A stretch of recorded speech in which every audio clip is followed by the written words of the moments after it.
Hello there, and welcome to the Sleepless Scientist, a quiet place in the cosmos where your thoughts can unwind and knowledge becomes a soft lullaby for the night. Tonight's journey will take us into one of the universe's most mysterious promises, the speed of light. Why nothing can outrun it, why nothing with mass can ever quite catch it, and what would happen to time, to cause and effect, and to the very structure of reality if something ever did. But before you settle in and get cozy, I'd love if you could take a moment to like this video and subscribe. Only if you truly enjoy these calm explorations through science and imagination.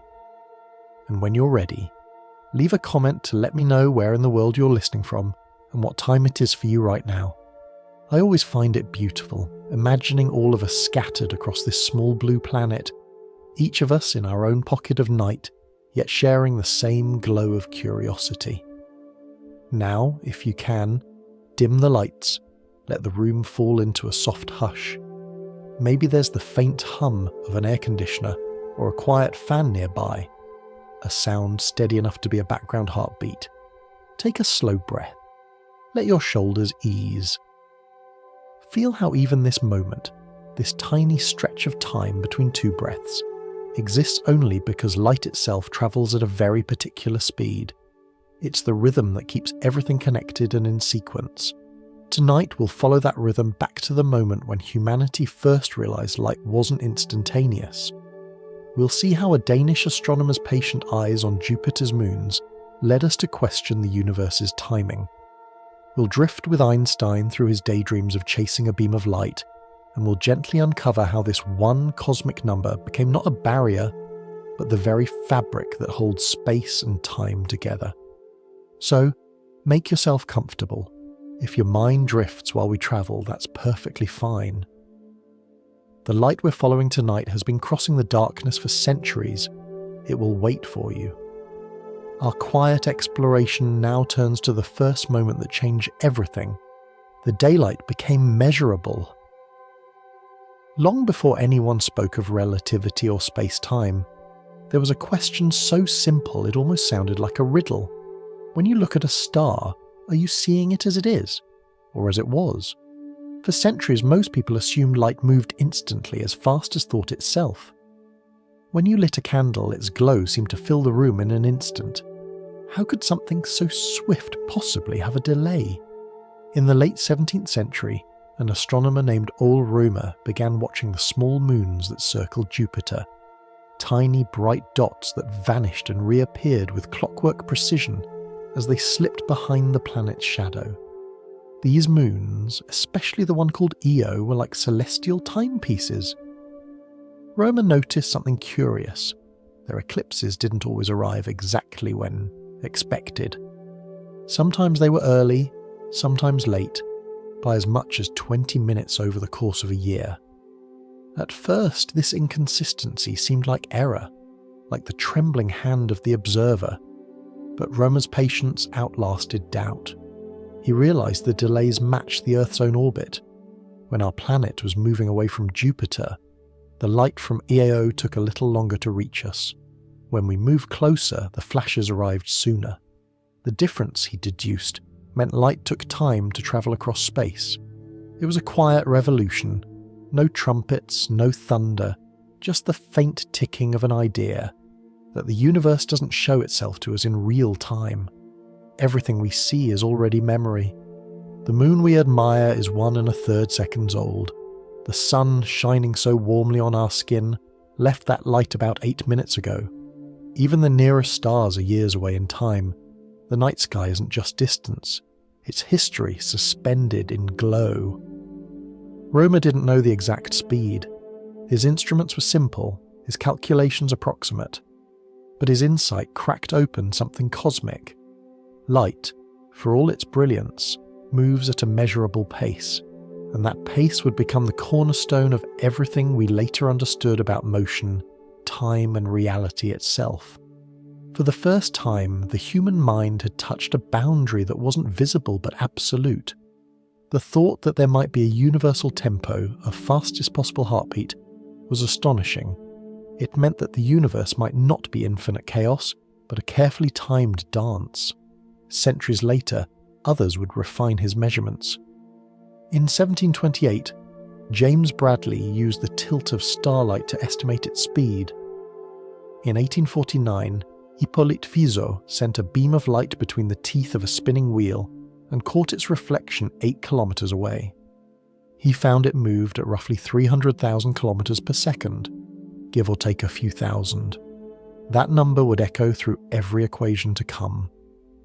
Even so, it's strange to think we still haven't truly measured light speed the way we measure a car or a thrown ball. The physicist Derek Mueller once explained this elegantly.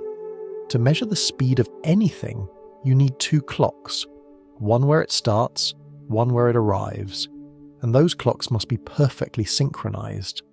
But the moment you try to synchronize them, you need light to send the signal, and if light itself has the delay you're trying to measure, the task becomes circular. So, in the end, we only ever measure light's round trip, not its one-way journey. We can't know if it moves equally fast in every direction. We simply define it that way.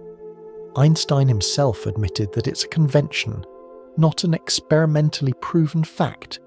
A beautiful choice of simplicity that makes the universe's math work seamlessly. It's comforting in a way. The idea that what we call a constant might also be a quiet agreement between us and nature. The speed of light isn't something we chase and capture. It's something we accept, like the stillness between heartbeats. As we follow the thread a little further, this realization that light has a finite speed and that speed defines what can and cannot happen becomes the seed of something far greater. From it, relativity will bloom, time will bend, and the straight lines of the universe will begin to curve. But for now, imagine that distant moon of Jupiter, flickering behind its giant planet. Each time it disappears and returns, a silent message travels across hundreds of millions of kilometers, carrying not just light, but proof that even in the vastness of space, patience has meaning. And perhaps, as you sit here listening, you can sense a little of that patience, the gentle delay between the world as it is and the world as we see it, a delay that turns sight itself into time travel. Our story now drifts toward the young man who dreamed of chasing that light, and what he found when he imagined catching it. In the late 19th century, a young clerk sat in a small patent office in Bern, Switzerland, reviewing designs for electrical devices. His name was Albert Einstein, and while his days were filled with paperwork, his nights belonged to thought experiments. The hum of the city faded, and inside that quiet room, he asked himself questions that would change how humanity understood motion, time, and light itself. He imagined himself riding beside a beam of light, not chasing it in the way a bird follows the wind, but truly keeping pace with it. What would he see? Would the light freeze beside him? A still ripple of brightness suspended in space? Would the colours vanish? The very idea made no sense. Light could never be still, because being still would mean it had stopped being light. This single thought, so simple, so impossible, began to unravel the old fabric of physics. Until then, scientists believed there must be some kind of invisible medium through which light moved, like air carrying sound or water carrying waves. They called it the ether. But experiment after experiment failed to find it. Light, it seemed, didn't need anything to travel through. It simply was, a self-sustaining dance of electric and magnetic fields weaving together through emptiness. Einstein realized something remarkable. Maybe the speed of light wasn't just a feature of light, but a feature of reality itself. It wasn't that light happened to move at a fixed pace. Rather, space and time conspired to ensure that nothing could change that pace. Wherever you were, however fast you moved, if you measured light, you'd always find the same result. About 300,000 kilometers per second, or, as Einstein would later call it, simply the cosmic constant. Imagine two travelers passing each other in the dark, each carrying a flashlight. To one, the other seems to be rushing by at great speed, yet the light beams from both lamps still move away at exactly the same rate. The universe adjusts itself, slowing time here, stretching space there, to keep the balance. It's like an orchestra constantly tuning itself so that every instrument, no matter where it plays, keeps perfect pitch. This idea became the foundation of what Einstein called the special theory of relativity. He proposed that time and space are not separate things, but part of a single, woven fabric. When you move through space, you automatically move through time in a different way. The faster you move through space, the slower your time flows. Each traveller carries their own clock, their own version of now shaped by their journey. It's hard to imagine, but you can think of it like walking across a moving walkway at an airport. The faster you move relative to the walkway, the slower your own steps feel compared to those watching from still ground. For light, the walkway moves infinitely fast, and so its own time, in a sense, doesn't move at all. Einstein also saw that this connection between speed and time meant energy and mass were not as separate as they appeared. A small amount of matter, if given enough motion, could become pure energy. And conversely, pure energy could condense into matter. He wrote it in the most famous equation in science. Energy equals mass multiplied by the square of the speed of light. In words that flow more gently, every bit of matter hides a tremendous amount of energy, locked away by light's own rhythm. That quiet relationship, mass and energy as two sides of the same coin, reshaped everything from the birth of stars to the glow of a light bulb. When hydrogen atoms fuse in the heart of the sun, a small fraction of their mass disappears, transformed into radiant energy that will travel across space and, 8 minutes later, warm your face. Every sunrise is proof that Einstein's insight was true. Yet Einstein didn't arrive at this conclusion through machines or measurements. He arrived through imagination. His gift was not just mathematics, but empathy for the laws of nature, an ability to see from their point of view. He asked how the universe might appear to a traveller moving at light speed or to someone standing still, and he trusted that nature would never contradict itself. In his world, even time could stretch and slow, not as illusion but as necessity. It meant that now was no longer universal.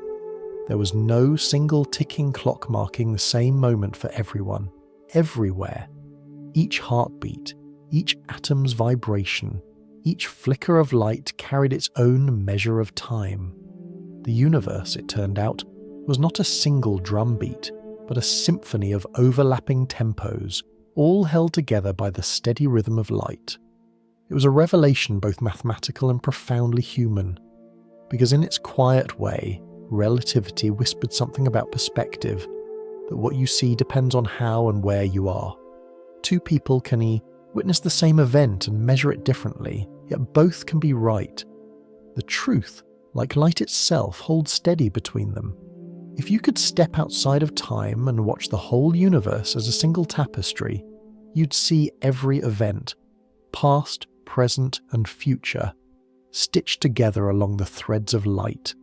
Stars exploding, planets forming, eyes opening, all linked in one continuous pattern.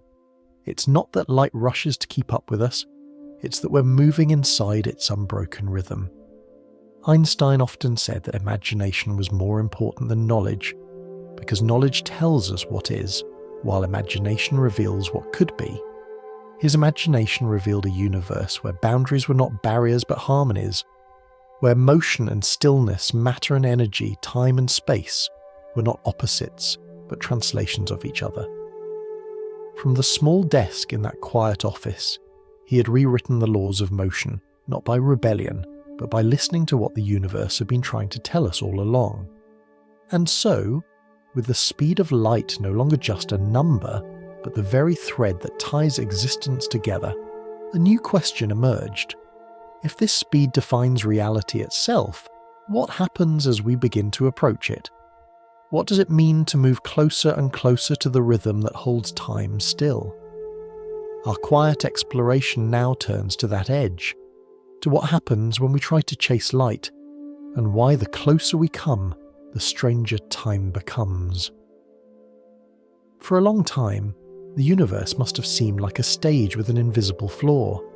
You could move, measure, compare distances, and imagine that beneath it all something solid, something absolute, held everything in place. When the notion of the speed of light arrived, it didn't just rearrange the scenery, it changed the stage itself. Most physical constants are like quiet agreements between nature's forces, but light speed is more than an agreement. It's the backbone that keeps those forces speaking the same language. The number itself, about 300,000 kilometers each second, is not chosen or tuned by anyone. It's born directly from the way the universe allows electricity and magnetism to move together, always in harmony. If you could slow your thoughts enough to picture it, imagine space as a calm ocean, invisible and still. Within that ocean, two waves, one electric, one magnetic, dance together. When the electric wave rises, it creates a magnetic one beside it, which in turn births another electric one, and together they chase each other endlessly. That mutual rhythm, their pulse, defines what we call light. And the speed of that pulse isn't optional. It's set by how strongly the universe ties electricity and magnetism together. In the language of physics, the strength of those ties is described by two values: how easily electric fields form in empty space, and how much resistance magnetic fields meet there.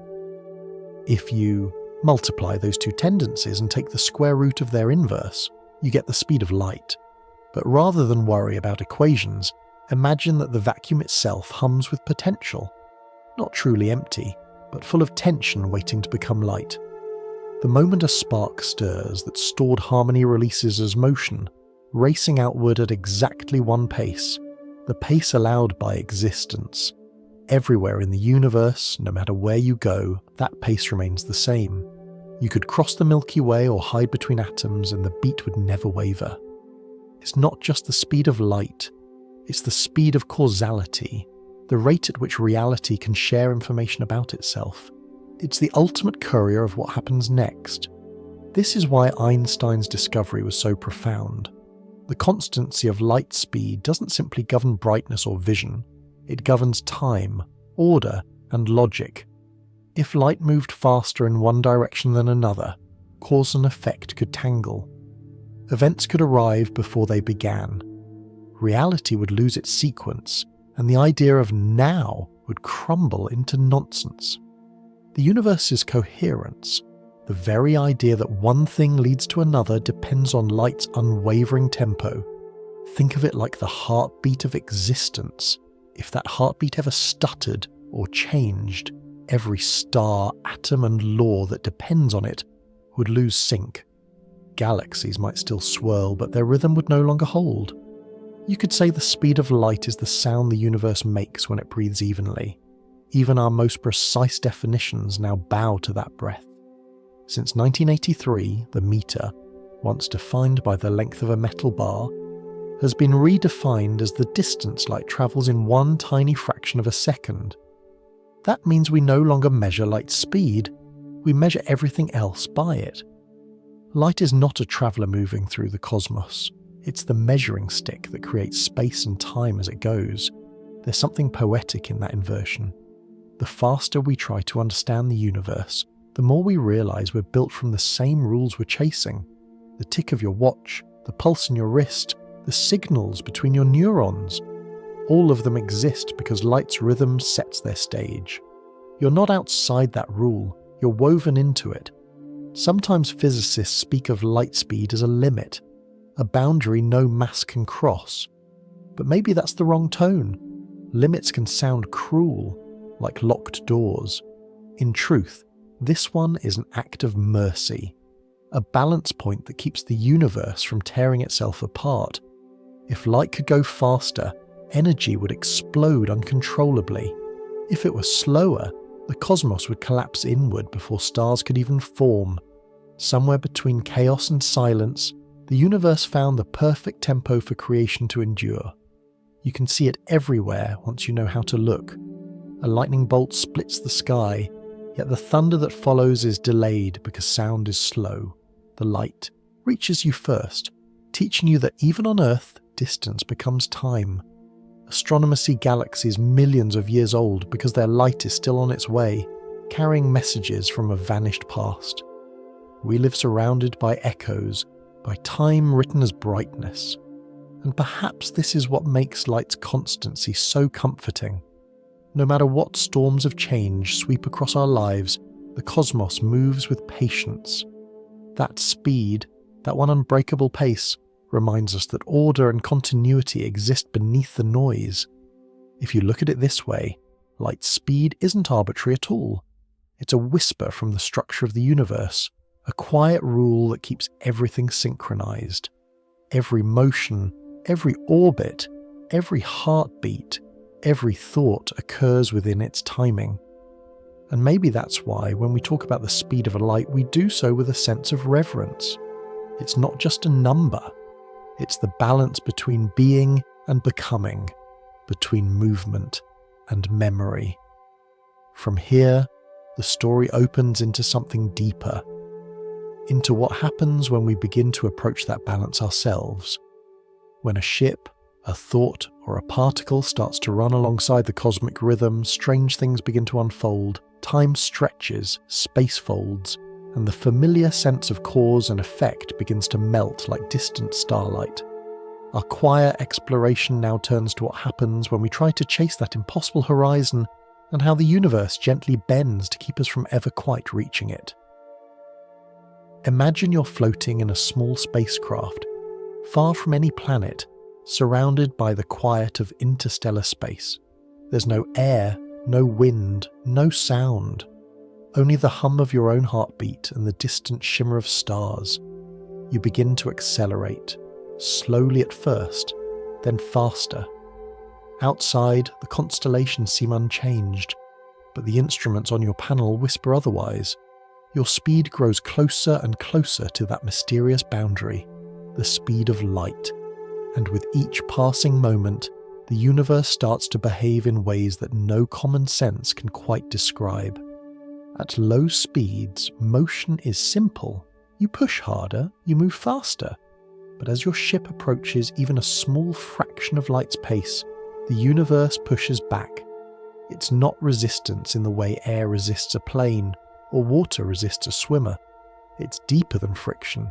It's the fabric of reality tightening around you, reminding you that space and time are not infinitely flexible.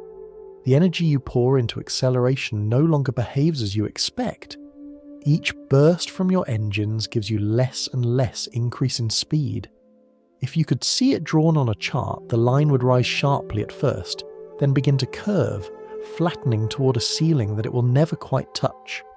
The closer you get to light speed, the heavier your ship seems to become, not because it's gaining actual weight, but because its motion through space-time demands more and more energy to maintain. Imagine trying to push a shopping cart that grows heavier every second you move it, until at some point no amount of strength can budge it further. That's what happens when you try to chase light. Each pulse of energy adds to the ship's total momentum, but part of that energy now goes into bending time itself, stretching your moments thinner. To reach light speed would require infinite energy, a cost so high the universe simply refuses to let you pay it. We often think of infinity as something vast and generous, but here it becomes a quiet wall. Not a cruel one, but one that keeps everything stable. It's what prevents the cosmos from exploding into chaos. The laws of relativity aren't punishments. They're the geometry that keeps all stories coherent. Even if, by some miracle, you could harness unimaginable energy, you'd face another problem. The universe is not empty. Between stars float tiny atoms, fragments of dust, invisible threads of radiation. At ordinary speeds, these particles are harmless. But when you move at a significant fraction of light's velocity, every one of them becomes a bullet. A grain of sand striking your ship could release as much energy as an explosive.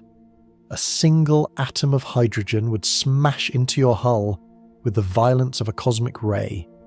If you could see ahead, the darkness in front of you would start to glow faintly blue, not from external light, but from the countless collisions of dust and gas with your protective shield. As you accelerate further, that faint glow would brighten into a blinding blaze, a storm of radiation forming what physicists call the photon wall. You'd be racing toward a horizon of a light so dense that every particle in your path is transformed into pure energy on impact. To shield against that would require materials no known science can provide. Even the most durable metal would melt instantly. The heat would rival the first moments of the Big Bang. Temperatures beyond 10 to the 32nd power in Kelvin, or roughly 1 followed by 32 zeros. A heat so incomprehensible it turns language itself to vapour. And yet, as impossible as it sounds, there's another layer of strangeness. From your perspective inside the ship, time begins to slow. Each second on your clock stretches longer and longer compared to clocks back on Earth. To you, your journey feels smooth and continuous. You still breathe, blink, think, but to someone watching from home, your action seems slower, your signals more drawn out, your voice delayed by years. The faster you go, the slower you appear to live. If you could somehow reach 99% of the speed of light, for every hour you experience, more than 7 hours would pass on Earth. At 99.9%, your one day would match 70 days for those you left behind. And if you could approach the boundary itself, time for you would nearly stop altogether. The whole universe would rush ahead in fast motion while your own clock stood frozen. It's as if the universe offers you a trade. Move faster through space and you must move slower through time. There's no cheating that exchange, no way to take both. The cosmos keeps its books balanced. You might wonder what the view would look like through the ship's window. The stars ahead would gather together into a brilliant tunnel, squeezed by the distortion of space. The starlight behind would fade to red, like embers dying at the edge of memory. The faster you move, the narrower your world becomes, until all directions collapse into a single forward path. It's a beautiful, haunting picture, motion itself bending the stage of the universe. But it also carries a quiet warning. The closer we chase light, the more it reveals the limits that make reality possible. The laws that seem to restrain us are the same laws that protect us from falling apart. Einstein once described this in simple terms. As objects approach light speed, space contracts and time dilates. In softer words, the faster you move through one, the less you can move through the other. It's not punishment, but balance. The universe is like a careful composer, keeping every note in tune. In a sense, you and your ship are not truly moving through space. You're moving through the geometry of space-time, carving a curve through something invisible yet absolute. The path you trace is not against the current of reality, but within it. And the closer you come to the cosmic rhythm, the more it folds around you, whispering, "This is far enough." If we follow that whisper a little further, we'll see that this slowing of time isn't just an abstract idea. It's something nature demonstrates to us every day. In the decaying of cosmic particles, in the timing of satellites orbiting above our heads, even in the way our world synchronizes its clocks. Time itself bends gently, invisibly, every moment, so that light can remain constant. Our quiet exploration now turns toward that bending, to the strange, elegant trade between motion and time, and how even a tiny fraction of light speed can stretch one lifetime into eternity. If you could somehow film your journey as you near the speed of light, the footage would look impossibly strange when played back later. At first, everything would appear ordinary, the dials on your ship responding as expected, the stars glittering with their familiar calm. But as your velocity climbs, the rhythm of your reality would begin to shift. The seconds on your clock would linger, like a heartbeat that hesitates between pulses. Time itself would begin to stretch. Einstein's theory of relativity tells us that this isn't an illusion. It's not fatigue, or machinery slowing down, or perception warping. It's a fundamental truth about motion. As you move faster through space, you move slower through time. The total motion through both must always add up to the same constant, the pace of light itself. The universe gives you a choice. You can spend your motion crossing space, or you can spend it passing through time, but you cannot spend more than what the universe allows. Picture it like a traveller walking across a wide field. If the traveller walks straight east, every step takes them fully in that direction. But if they start walking northeast, part of their motion now goes north. They cover less ground eastward because some of their effort bends into another direction. Time and space behave like that, intertwined directions in one grand landscape. The faster you go through one, the less you move through the other. For the passengers inside your ship, nothing feels unusual. Your coffee still steams, your pulse still beats its steady rhythm. But far away on Earth, your friends watch their clocks spin faster. Days pass for them, while for you, only hours drift by. The higher your speed, the greater the divide. It's called time dilation, but in simpler words, it's the slowing of your own personal story. We see this not just in imagination, but in experiments every day. High-energy particles called muons rain down from cosmic rays striking our atmosphere. These particles should decay almost instantly, vanishing in millionths of a second. Yet because they're moving near light speed, their internal clocks tick more slowly. To them, time stretches enough for them to survive the long fall to Earth's surface. Even at the smallest scales, the cosmos keeps its promises. We also rely on this effect whenever we use a navigation app or check the time on our phone. The satellites orbiting high above Earth tick at a slightly different rate than clocks on the ground, because they move faster and feel less gravity. Engineers must correct for this every day so that our positioning systems don't drift. Without Einstein's strange adjustment, your GPS would be off by kilometers within minutes. Even our morning commutes are subtly woven into the curvature of space-time. Now imagine again your ship racing through the dark. At 99% of the speed of light, time on board runs 7 times slower than it does for observers back home. That means if your mission lasted 1 year for you, 7 years would have passed on Earth. At 99.9%, the difference grows to 70 times slower. And if you could somehow reach 99.9999%, time inside your ship would crawl tens of thousands of times more slowly than it does outside. From your perspective, you might spend just a handful of years on the journey, but by the time you return, entire civilizations could have risen and fallen. The world you knew would be a fossil of memory. You would have outrun change itself, not because you moved faster, but because your passage through time became gentler, thinner, stretched like silk. There's another side to this same story. As you approach light speed, not only does time stretch, but space begins to contract. Distances in the direction you're traveling shrink. What once seemed impossibly far, a star 10 light-years away, now seems closer, compressed by the bend of space-time. It's as if the universe is folding itself to make your journey possible, though from the outside observer's point of view nothing has changed.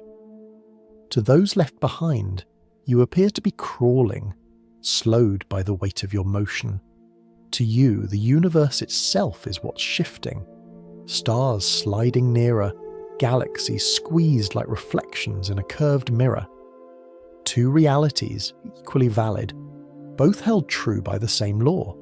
Relativity doesn't destroy truth, it multiplies it, showing that reality has more than one vantage point.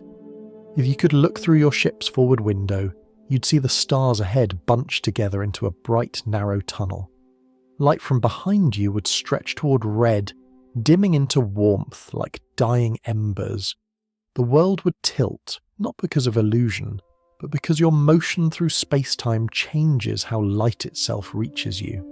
Space, colour and time all warp together in one seamless choreography. It's tempting to call this distortion. But in a deeper sense, it's a kind of harmony. The universe adjusts itself so that the speed of light remains sacred, no matter who observes it. Even as time slows and space shrinks, the overall rhythm stays constant. Every frame of reality, from your frozen heartbeat to the glowing stars, works together to keep the law unbroken. If you could stop and think, really think, at that edge of near-light motion, you might sense something profound. You'd realize that light speed isn't an arbitrary limit. It's the universe's way of protecting the continuity of experience. It ensures that everything that happens unfolds in a consistent order, cause before effect, creation before consequence. It's a safeguard against chaos. Without it, moments could overlap and contradict, and time itself would lose meaning. From a more poetic view, it's as if the universe loves stories too much to let them jumble together. It insists that one event follows another, like verses in a poem. Time dilation, space contraction. These aren't obstacles. They are the way the cosmos keeps its narrative coherent. It makes you wonder, doesn't it? If light's rhythm shapes the structure of time, then every second you experience, every breath, every heartbeat, every pause between thoughts, is part of that same cosmic tempo. You're not outside it. You're it moving gently through the grand composition. As we drift deeper into the story, one question still glimmers in the dark. What would it feel like to move at the very pace of light itself? For photons, the universe holds no waiting, no before or after, only an eternal now. What would such existence mean, where all of time collapses into one moment? Our quiet exploration now turns to that impossible perspective, the world through the eyes of light itself. If we could somehow step into the mind of a photon, that tiny pulse of light leaving a star and crossing the cold vastness of space, what would the universe look like from its perspective? It's a strange thought, because a photon doesn't have eyes or a clock. It doesn't feel time the way we do. And yet, imagining that view helps us understand something profound. That light does not simply travel through the universe. It defines the universe's very sense of motion and order. To us, light takes time to cross distances. We measure its journey from the sun to Earth as about 8 minutes, or from the nearest star as over 4 years. But for light itself, there is no waiting, no countdown. From its own frame of existence, the moment it leaves a source and the moment it arrives somewhere else are one and the same. The entire voyage, billions of kilometers, perhaps billions of years, happens in what to light is a single instant. This isn't poetic exaggeration, it's what relativity tells us. Time slows down for objects as they move faster, and at the ultimate limit, the speed of light, time simply stops. Not metaphorically, but literally. For a photon, the universe doesn't unfold as a movie reel of moments. It's one continuous image, an unbroken exposure of existence. Imagine the glow of a distant supernova, a star that ended its life in a brilliant flare millions of years ago. That light has been travelling ever since, crossing voids, weaving past galaxies, and tonight perhaps it reaches your eyes. To you, the event happened unimaginably long ago. But to the photon, no time has passed at all. It was emitted and absorbed in the same cosmic breath. The entire span of millions of years collapses into a single, timeless moment of exchange. There's something hauntingly beautiful about that. Every photon of sunlight that warms your skin left the sun before you even began your day. Yet from light's own perspective, it's touching the surface of your face the instant it left the star. It never experienced the journey, because the journey, for light, simply doesn't exist. That means light doesn't see the universe as a place full of distances. To light, all points connected by its path are one point. The road between here and there vanishes. In a way, the photon lives in a dimension where the entire cosmos is compressed into the present. It experiences no before or after, no far or near, only the eternal now. For us, that's almost impossible to imagine. We are creatures built to experience time as a flow, a gentle unfolding from one moment to the next. But light invites us to think differently. It shows us that time's flow depends on where you stand, or how fast you move through the cosmic fabric. For light, there's no fabric at all, only the pattern itself. Einstein once remarked that for the photon, time is meaningless. But there's another way to read that. Perhaps for light, every moment of the universe is equally alive. Every sunrise that ever was, every star yet to be born, every heartbeat yet to happen, they're all present in the quiet awareness of light's journey. We often speak of light as a messenger carrying information from the past. When you look up at the night sky, you're not seeing stars as they are, but as they were, sometimes thousands, even millions of years ago. The faintest glimmer you see might have begun its voyage before human civilization existed. Yet that same light, which left before our species could name it, still carries its message faithfully to your eyes. It has no concept of delay or loss. It simply arrives, as though it had never left. You could say that light is both the storyteller and the story itself. It writes the universe's autobiography as it travels, recording what happened, where, and when, even though, from its own view, all those chapters are simultaneous. And when light interacts with matter, when it's absorbed by your eye or a leaf or a solar panel, it doesn't experience it as an ending. To light, there's no end or arrival. The moment of creation and the moment of completion are stitched together. The glow of a candle and the warmth on your hand are two ends of the same thread, existing at once. This strange perspective hints at something deeper, that perhaps time as we know it is not an absolute flow, but a way our slower selves make sense of the world. We are built to move through time at a measured pace, so we can experience growth, cause, and meaning. But beneath that slow rhythm, light weaves a timeless structure, a framework on which the rest of existence unfolds.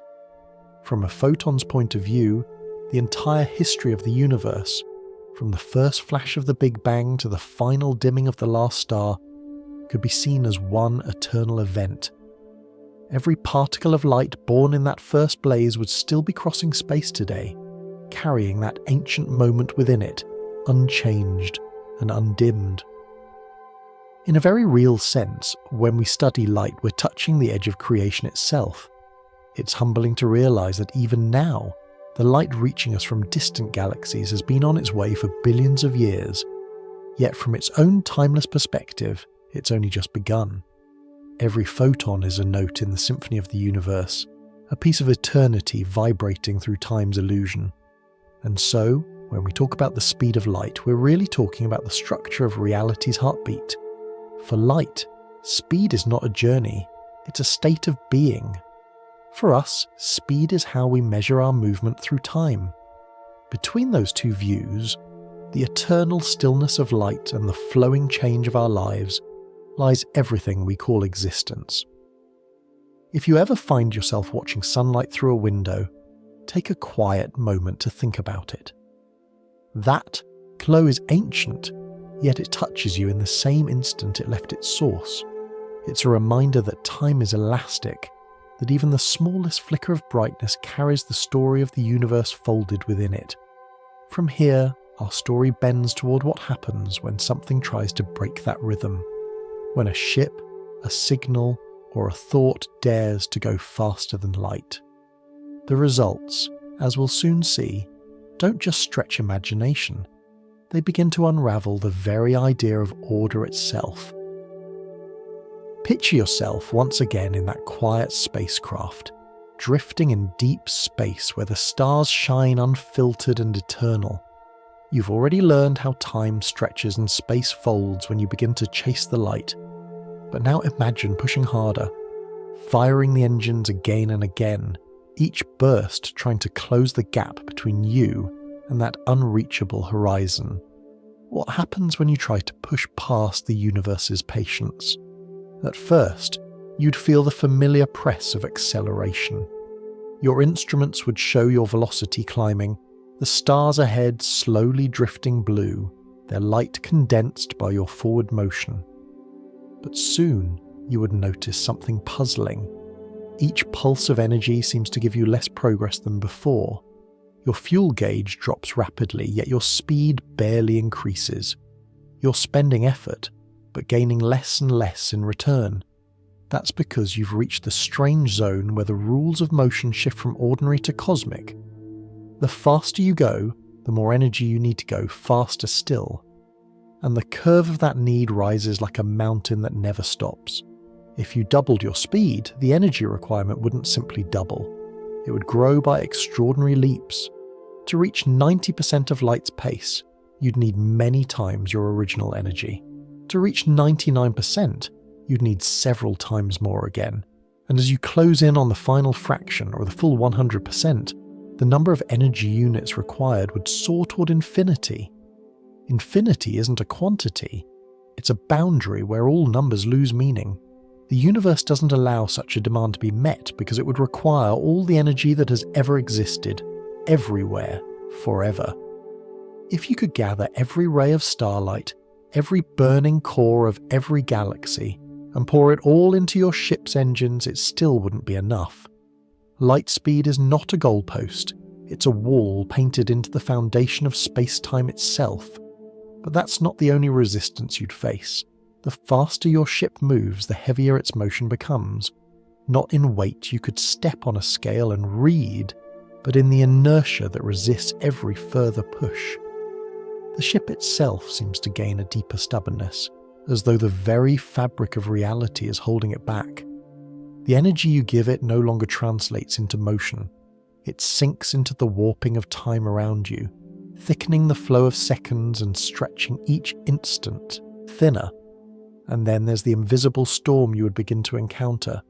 Space may look empty, but it's filled with the faintest dust, lone atoms, and stray particles. At ordinary speeds, they drift like harmless pollen.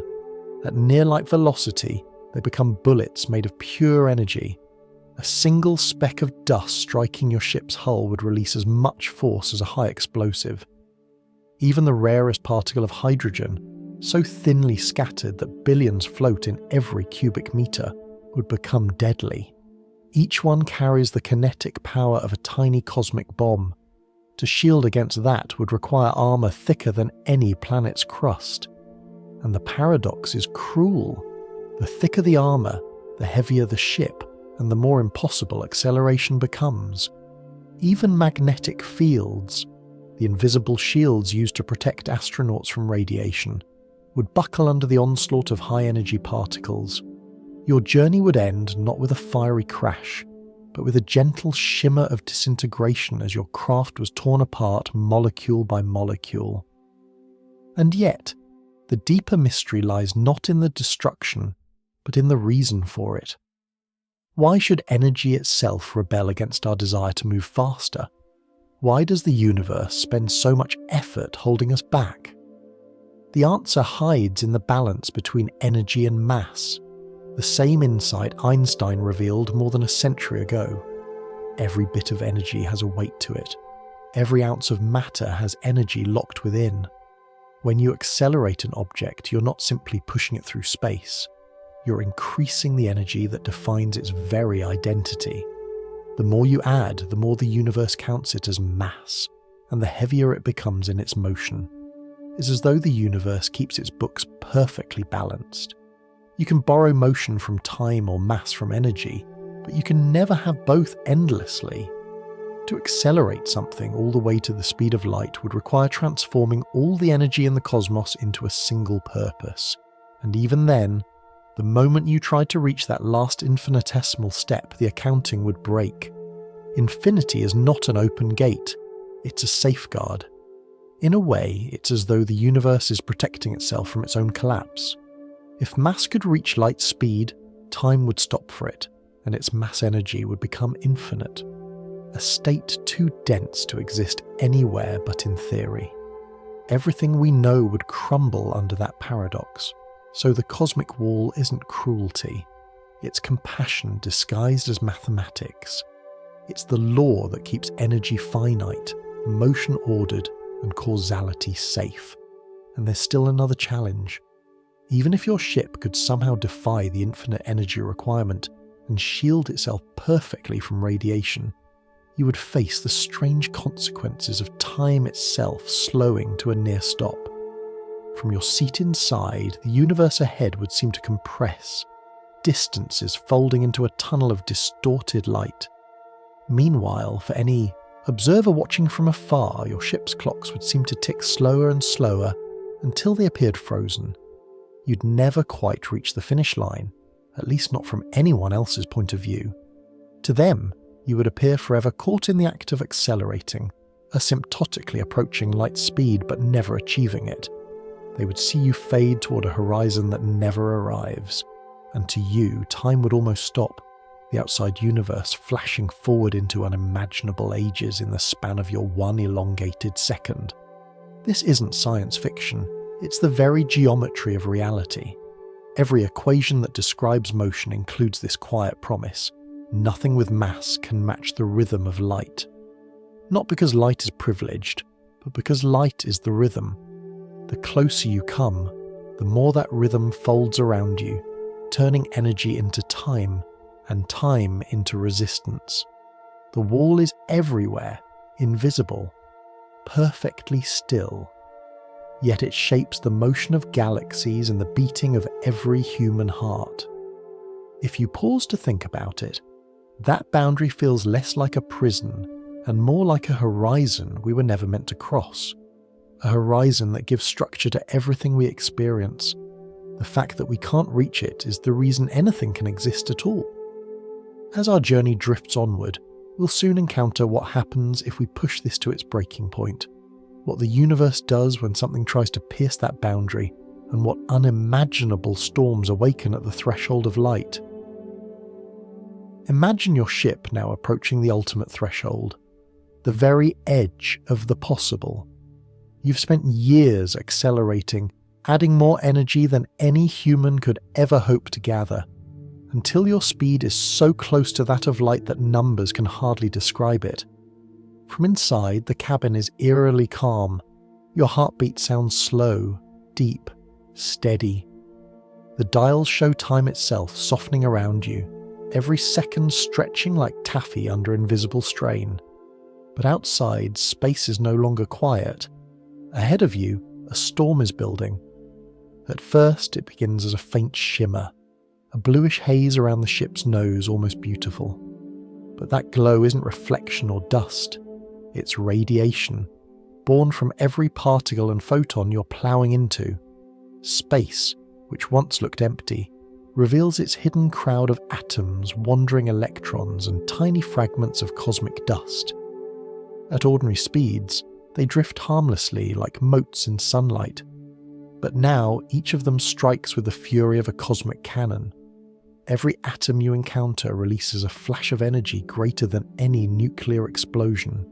Each impact, invisible to the naked eye, adds to an ocean of deadly light, gamma radiation, the highest energy form of electromagnetic fire.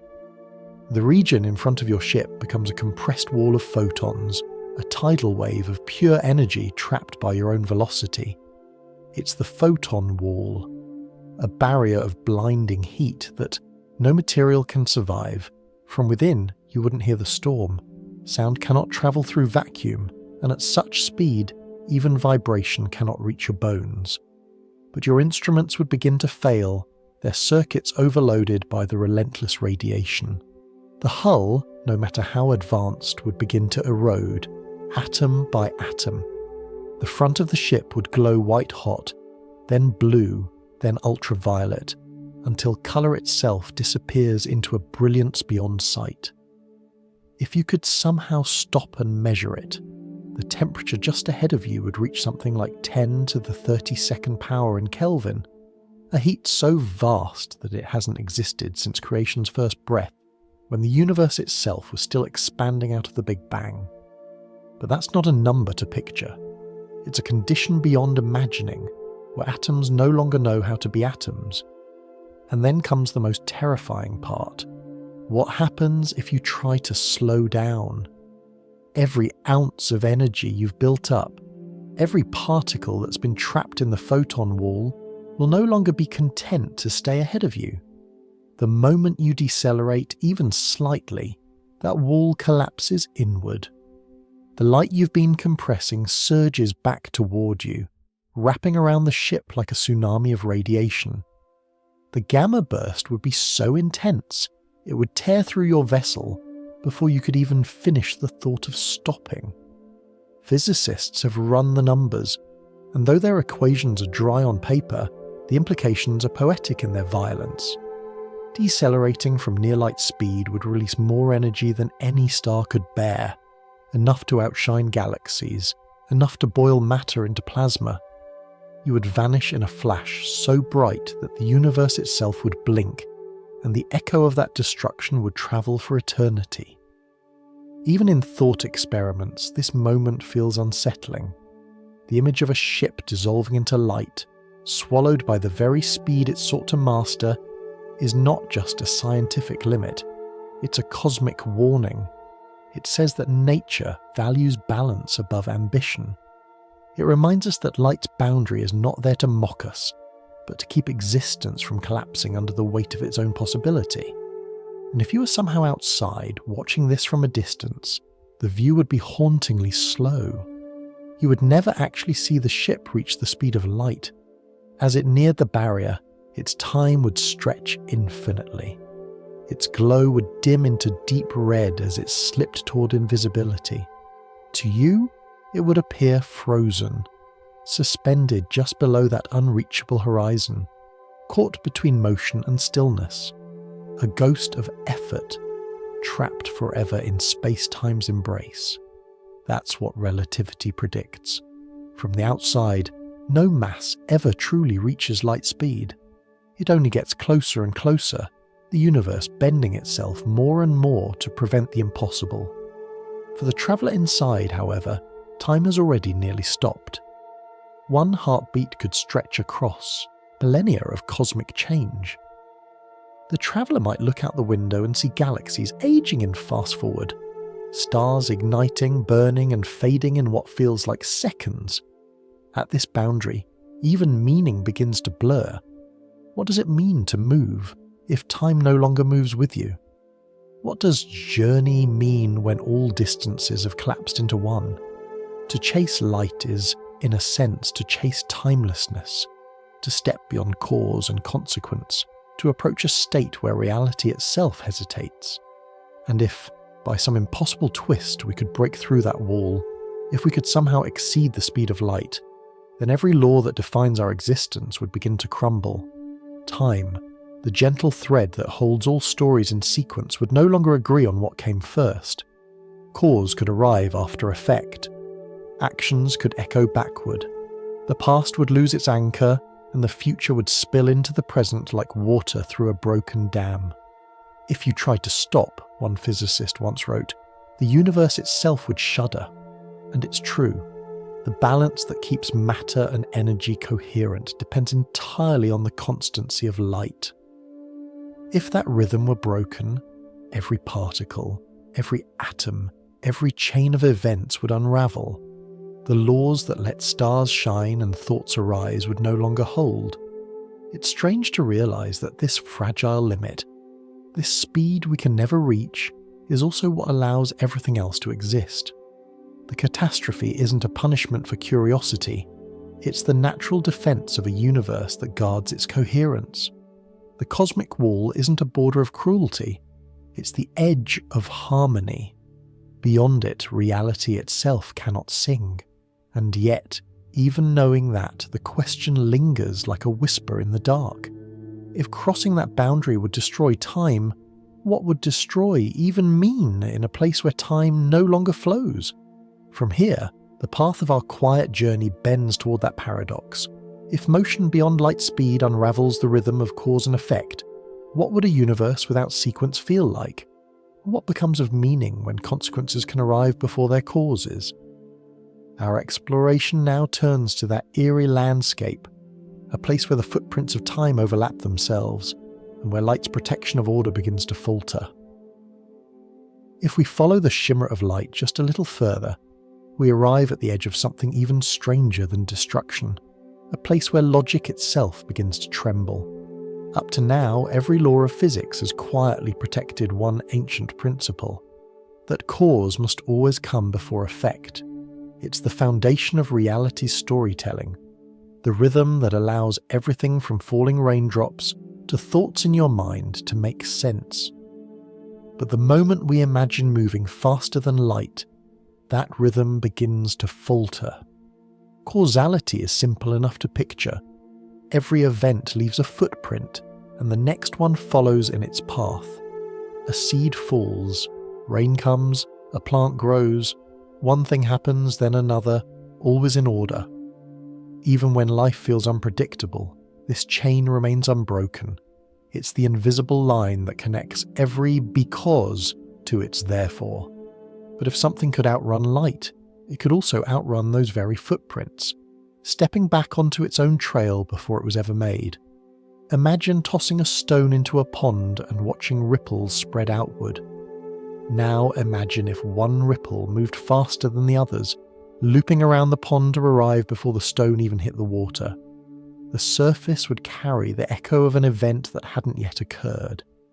That's what faster-than-light travel would do to time. It would let effects arrive before their causes, ripples before impact. Physicists have long recognized this strange possibility. In the equations of relativity, the line that separates before and after the light cone defines what parts of the universe can influence each other. Everything inside that cone is linked by light or slower signals. Everything outside it is untouchable elsewhere, forever beyond reach. But if you could move faster than light, you'd pierce that boundary. You'd cross into regions that by definition shouldn't yet exist for you. To us that might sound thrilling, like skipping ahead in a cosmic book. But to the universe, it's a nightmare of paradoxes. If a message could travel faster than light, it could reach its destination before being sent. You could, in theory, send yourself a warning not to press a button. And if you listen to your own message, the button would never be pressed, meaning the message could never have been sent. Cause dissolves into contradiction. This is what scientists call a causality paradox, a loop where logic feeds on itself until meaning disappears. In everyday life, these paradoxes are harmless thought experiments. But in the mathematics of space-time, they represent a fatal flaw. Once cause and effect lose order, the structure of reality, that steady march from past to future, collapses into chaos. Theoretical physicists have even played with ways to visualize this. They describe something called a tachyon, a hypothetical particle that always moves faster than light. To us, it would appear to travel backward in time. A tachyon could leave one point, reach another, and arrive before it departed. It's a ghost of motion, always moving too quickly for the universe to acknowledge it properly. If such particles existed, they would destroy causality everywhere they went. But there's no evidence for them. Their very nature makes them impossible to observe, because interacting with them would mean sharing their impossible rhythm. Most scientists think of them as useful ghosts, mathematical fables that warn us what would happen if the universe ever lost its sense of sequence. Stephen Hawking once offered a gentle, almost humorous reassurance. He called it chronology protection, the universe's way of defending its own timeline. It seems, he wrote, that the universe is safe for historians. In other words, nature guards its storylines. It refuses to allow events that would make its own history unreadable. Whenever a physical theory allows time travel or superluminal signals, some hidden factor, gravity, instability, or sheer improbability, quietly closes the door again. It's easy to imagine the universe like an author editing its own script, smoothing out contradictions before the story can tangle beyond repair. Each law of physics is an act of self-consistency, a promise that what happens will never unhappen. This self-editing may sound restrictive, but it's also deeply comforting. It means that everything you remember, every path you've walked, every decision that shaped you, is safe within a web of unbreakable order. Even the most advanced concepts of relativity bow to this rule. When scientists try to design faster-than-light mechanisms, warp bubbles, wormholes, shortcuts through space-time, they often find that the math introduces time loops or paradoxes. A traveller could return before leaving, meeting an earlier version of themselves. In such scenarios, the equations usually break down, the energy requirements become infinite, or the structure collapses instantly. It's as if the cosmos recognizes the danger and quietly erases the possibility before it can spread. Yet human imagination doesn't give up easily. The dream of outrunning time continues to call us. There's something irresistible about wanting to peek beyond the final page to see tomorrow before it arrives. Perhaps it's not arrogance but curiosity, the same curiosity that once led us to measure the speed of light itself. But there's a delicate irony here. By wanting to see the future, we risk unmaking the very fabric that gives the future meaning. If events no longer have a sequence, then tomorrow becomes meaningless. A painting with all its colours smeared together. The laws that seem to limit us are, in truth, the ones that allow us to exist as observers at all. You can think of causality as the spine of the universe's book. Without it, all pages would collapse into one incomprehensible blur. The speed of light, constant and unyielding, is what keeps the story legible. It's the gentle hand turning each page in the right order. And so, even as we imagine faster-than-light travel, we should listen to the universe's quiet warning. Breaking light's rhythm wouldn't just bend time, it would silence the very rhythm that makes time real. Still, humanity's restlessness endures. If we can't run faster than light, perhaps we can learn to move differently, to bend the stage beneath us rather than sprint across it. The path ahead now turns toward that dream, the idea that maybe we could stretch space itself, carrying our destination with us instead of chasing it. Our quiet exploration now follows that thread into the world of impossible engines, folded space, and dreams that try to make the universe itself move. If we follow that thought, the wish to move without breaking the laws of light, we arrive at a moment of imagination so daring it feels like science fiction whispering into reality. It begins in the 1990s, when a Mexican physicist named Miguel Alcubierre sat down to think about a problem that had haunted dreamers for generations. If nothing can move faster than light through space, what if we moved space itself? His idea was audacious in its simplicity. Instead of trying to outrun the cosmic limit, perhaps we could bend the playing field. Imagine placing yourself on a rug. You can't run faster than the speed your legs allow, but what if you could pull the rug toward you while pushing it away behind you? You wouldn't move across the floor. The floor itself would move beneath your feet. In Alcubierre's equations, this became the concept of a warp bubble, a pocket of space-time that carries whatever is inside it. The ship at its centre doesn't move in the traditional sense. It sits still while the bubble compresses space in front and stretches it behind. To an outside observer, the bubble's motion could exceed light speed. But within, no law is technically broken. Nothing inside the bubble moves faster than light relative to its immediate surroundings. Only the fabric of space itself does. The idea was breathtaking. It hinted at a loophole in nature's rules, a way to reach distant stars not by brute force but by elegance. If space could expand faster than light, as it did during the universe's earliest moments, perhaps it could be made to contract and expand locally, just enough to create a shortcut.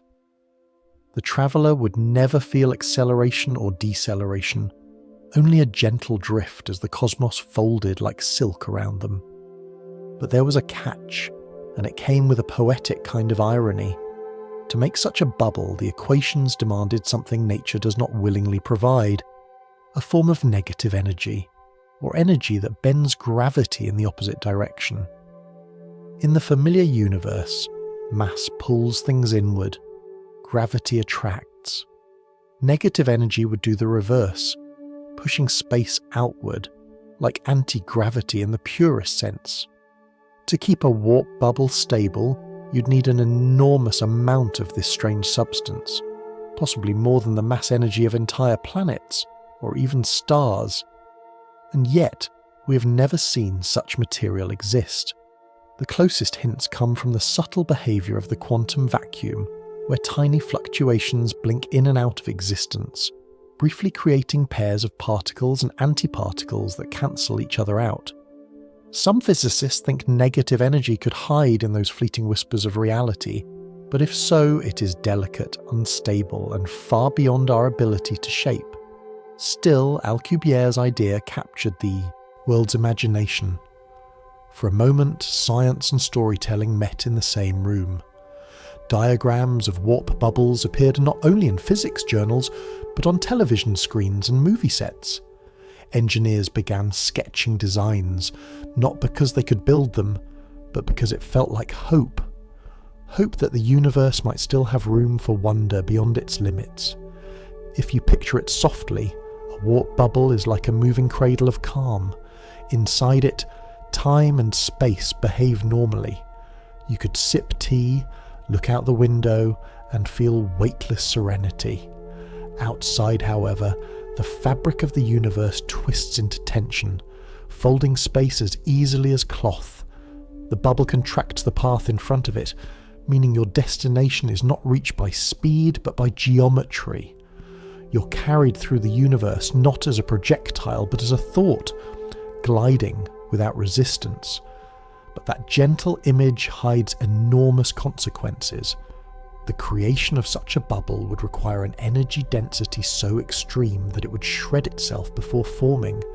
The bubble's edges would churn with radiation, its front wall boiling with forces so intense that any stray atom would be torn apart.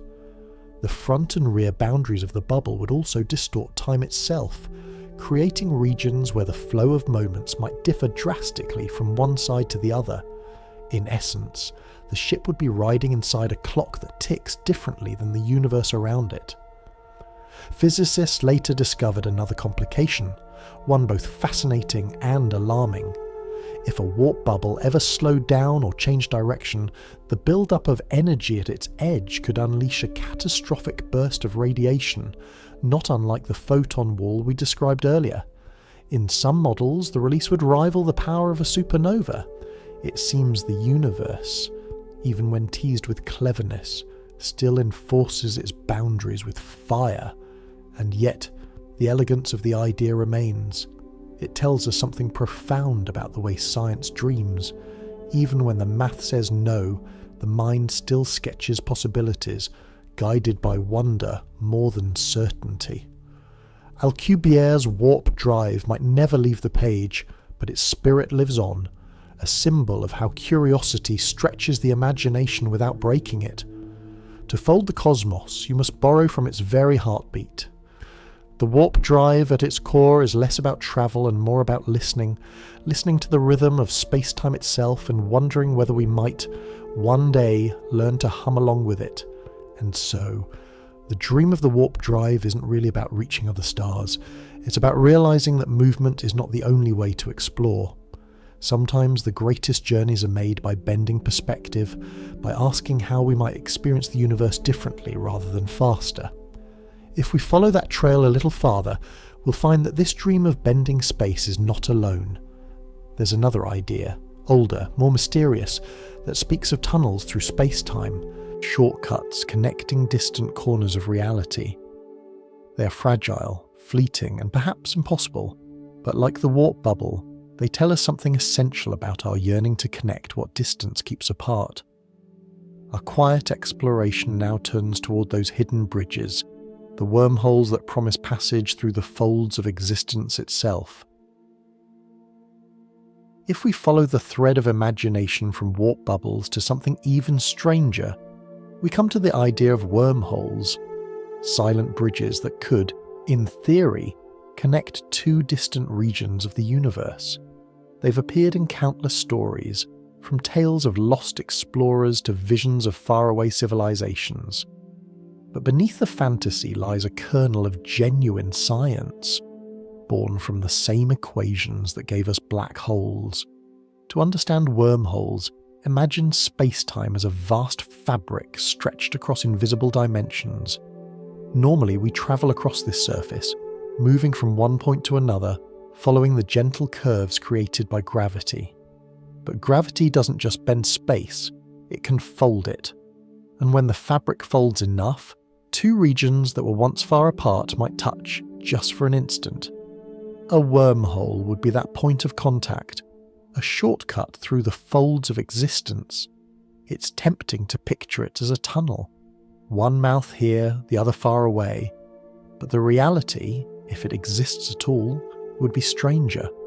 A wormhole would not be a tube through ordinary space, but a bridge through higher dimensions. To enter it would be like stepping off a map into a hidden layer of the page, travelling unseen, and then emerging somewhere else entirely.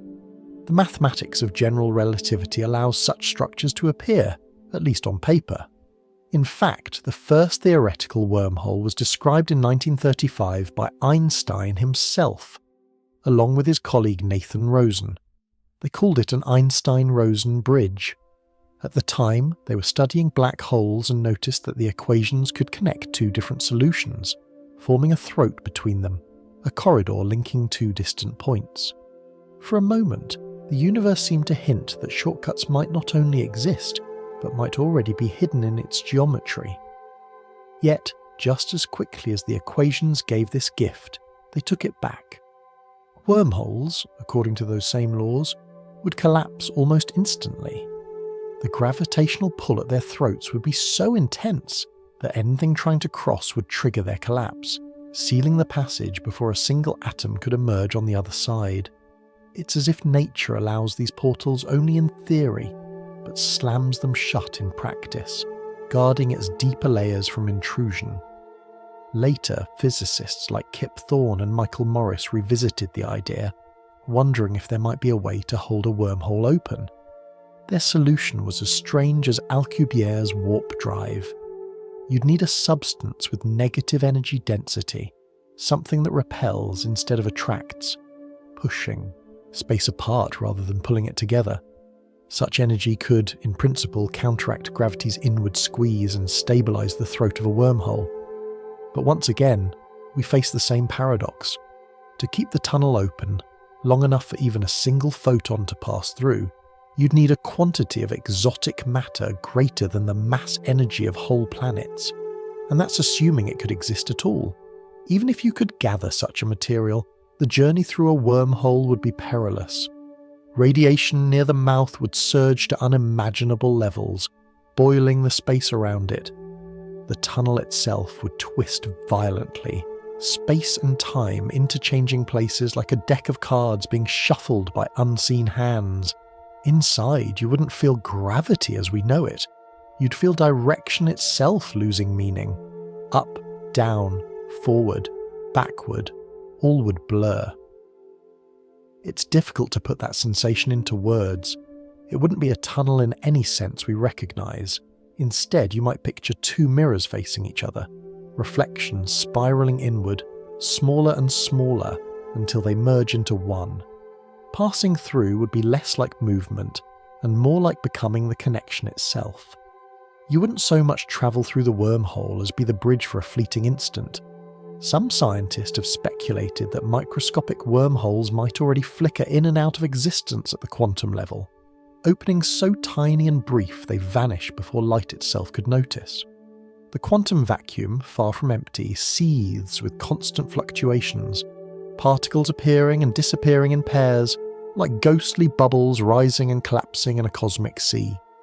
If space-time behaves the same way, perhaps wormholes are part of that restless foam, too small for anything to pass through, but real enough to hint at deeper layers of connection. It's a comforting thought that even in the most distant and silent parts of space, everything remains faintly linked, woven together by threads we cannot see. Maybe the universe itself is a network of hidden bridges, a web of connection we only glimpse when gravity bends light into a smile, or when two black holes spiral together in a cosmic embrace. But of course, the practical side of the dream remains far beyond us. Even if a stable wormhole could exist, it would require control over energies we can barely describe, let alone harness. A single misbalance would collapse it into a black hole, or cause it to explode in a shower of radiation. And there's another puzzle. If wormholes can connect different times as well as places, they could, in principle, allow time travel, which brings us back to the same causality paradoxes we just explored. A traveller stepping through could arrive before they left, tangling the order of history in ways the universe seems unwilling to permit. So perhaps wormholes are nature's metaphors, a reminder that even the boldest dreams come with symmetry. For every shortcut imagined, there's a consequence waiting. For every path that folds time, there's a gravity that resists. The beauty lies not in escaping those balances, but in noticing how perfectly they hold. And yet, the idea continues to whisper to us. Maybe it's not about building one, but about recognizing that the universe itself is already full of hidden passageways, not of space, but of meaning. Each photon that reaches your eyes is a message from the past, a bridge between what was and what is. In that sense, we already travel through time and distance every day, carried by the light of ancient stars. As we drift deeper into the dream of travel, we begin to realize that the true challenge isn't breaking light speed, it's learning to move wisely within it. Because while wormholes and warp drives remain unreachable, we've begun to build subtler tools, sails made of light, engines powered by annihilation, ideas that push us forward without breaking the universe's delicate rhythm. Our quiet exploration now turns toward those real and imagined engines, toward the ways humanity continues to reach for the stars, not by defying the cosmos, but by working gently within its limits. If we follow the current of imagination a little further, we find ourselves drifting from theory to something closer to reality. The fragile beginnings of humankind's attempt to travel among the stars without breaking the universe's laws. The warp drives and wormholes may belong to the realm of dreams, but the quieter ideas, the ones that work with light instead of against it, already exist in the laboratories and sketches of engineers. These are not engines of defiance, they are engines of patience. One of the most beautiful among them is the photon sail. Picture a thin sheet of reflective fabric, lighter than a whisper, thinner than a hair, but stretched wide like a silver petal. In the silence of space, even light itself can push. Each photon that bounces off the sail transfers a tiny bit of momentum. One alone would be imperceptible, but billions upon billions, striking continuously, can build a steady force. It's the faintest breeze imaginable, a wind made of sunlight. A photon sail doesn't roar like a rocket, it drifts. There's no smoke, no fuel to burn, no sound to mark its acceleration. Yet with time and distance it can achieve extraordinary speeds. The longer it catches the light, the faster it goes. It's a kind of cosmic patience made tangible, a reminder that not every journey requires fire, only persistence. Projects like Breakthrough Starshot hope to use powerful Earth-based lasers to push tiny probes with sails no larger than a postage stamp toward nearby stars. These vessels would carry cameras and sensors, riding beams of light at perhaps 20% of light speed, still far below the limit, yet fast enough to reach another solar system within a human lifetime. The numbers behind it are staggering, but the vision is delicate. An armada of silver leaves gliding into the dark, propelled by nothing more than illumination itself. There's something deeply poetic about that, light becoming both messenger and engine, a bridge between the dream of travel and the discipline of physics. Each sail would be a small echo of the universe's own rhythm, proving that obedience to its laws doesn't mean stagnation, it means harmony. But for others, patience is not enough. The human spirit, restless and daring, keeps searching for ways to pack greater energy into smaller engines. That search leads us to another idea, one that sounds more like alchemy than science, the antimatter drive. Every particle in the universe has a mirror version, its opposite. When the two meet, they annihilate each other completely, releasing pure energy. It's the most efficient reaction known to science. No smoke, no residue, no waste, just transformation.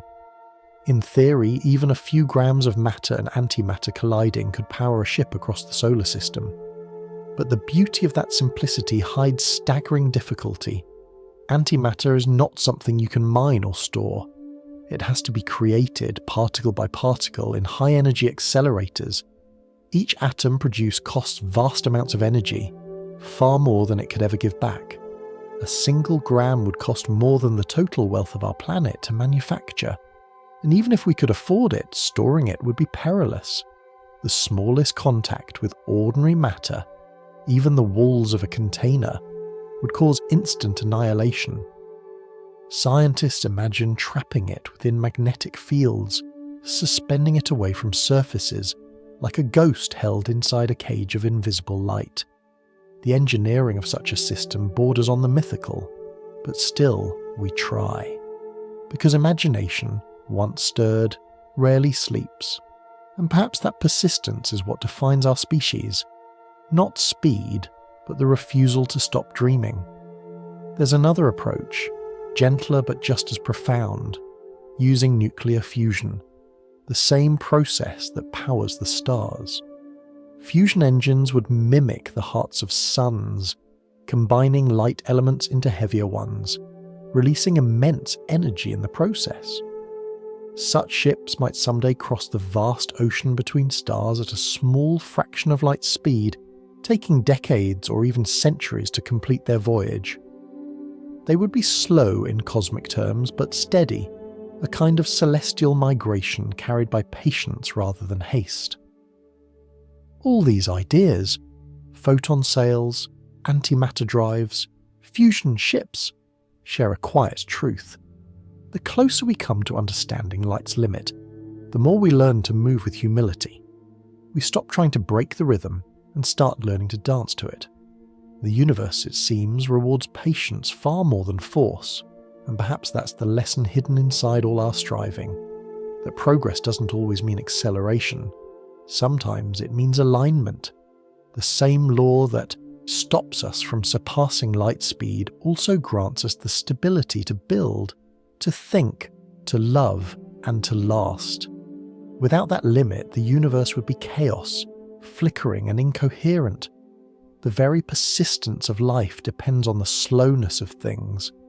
When we finally accept that, we begin to see that travel is not just about distance, but awareness.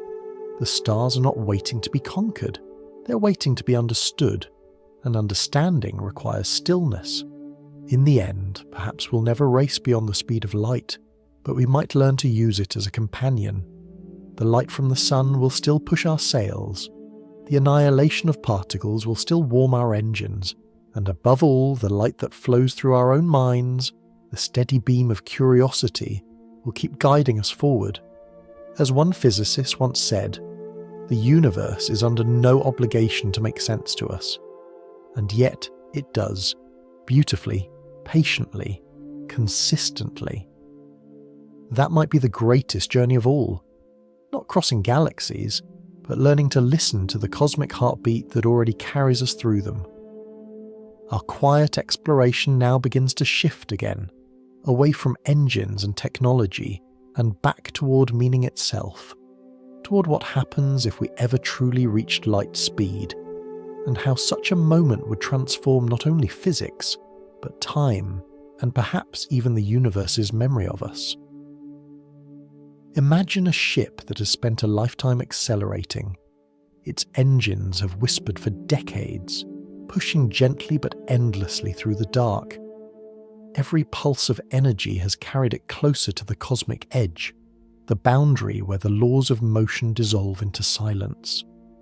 Outside the window, the stars no longer twinkle as they once did. Their light has begun to shift, drawn toward a narrow cone ahead. Behind the ship, space glows red and distant like the fading embers of a dying fire. Ahead, everything sharpens into a blinding point. At such speed, motion begins to feel like stillness, The view forward no longer expands, it compresses, folding the universe into a tunnel of light. Space itself seems to grow denser, every direction pulled toward the same invisible horizon. The clocks inside the ship tick slower, their rhythms stretching, seconds swelling into minutes, minutes into hours. From the traveller's point of view, everything feels normal, the pulse of the heart, the soft hum of systems, the steady vibration of the hull. But compared to the outside world, their time has thinned almost to nothing. If you were to watch from Earth, you'd see the ship's progress slowing, inching toward the limit but never quite touching it. The closer it gets, the more the universe resists. Energy feeds into motion, but motion yields less and less return. It's as though space and time are conspiring, bending around the ship to protect something sacred. From within, the traveller would feel a strange paradox. Movement without motion, change without time. The ship still glides forward, yet the sense of progression fades.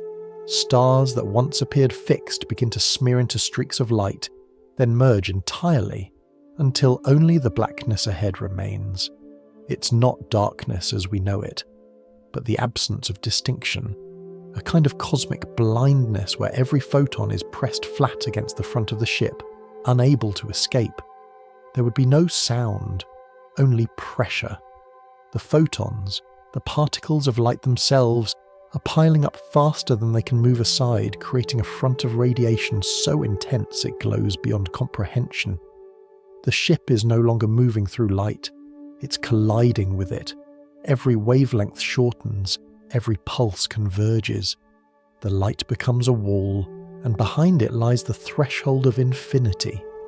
In that moment, the moment before everything stops, time nearly ceases to exist for the traveller. Each second, from their perspective, stretches further and further, as though eternity is unfolding inside a single breath. For the rest of the universe, eons might pass while the traveller experiences only a heartbeat. The entire future of galaxies could bloom and wither before that single beat is complete. This is the strange equality of light speed. It turns motion into existence and time into stillness. To reach that point would be to step outside the sequence of before and after, to arrive everywhere and nowhere at once. You would see the beginning and end of your journey collapse into a single moment of being. You wouldn't be moving through space anymore. You'd become a fixed point in space-time itself, a fragment of light frozen between cause and consequence. It's impossible to say what consciousness would feel like there. Would awareness continue when time stands still? Could a mind even register a thought if every instant lasts forever? Maybe it would be less like thought and more like presence, an eternal awareness without memory or anticipation. In that sense, reaching light speed would be less a voyage and more a transformation, a return to the kind of timeless state that photons have always known. From a distance, this moment looks peaceful, a ship balanced at the edge of creation, surrounded by a glow too bright for words. But beneath that serenity lies unimaginable strain. The energy required to hold this position is infinite, and infinity has consequences. Every atom within the ship trembles under the weight of accumulated energy. The closer you come to light speed, the more the laws of physics stretch, until the smallest particles behave as though they are infinite themselves, their mass swelling, their momentum without limit. At some point, the mathematics stops cooperating. The equations refuse to provide answers, as if the universe itself cannot imagine what lies beyond. It's not a matter of ignorance, but of principle. Light speed isn't merely a threshold of technology, it's a threshold of meaning. To exceed it would require redefining time, space, and causality all at once.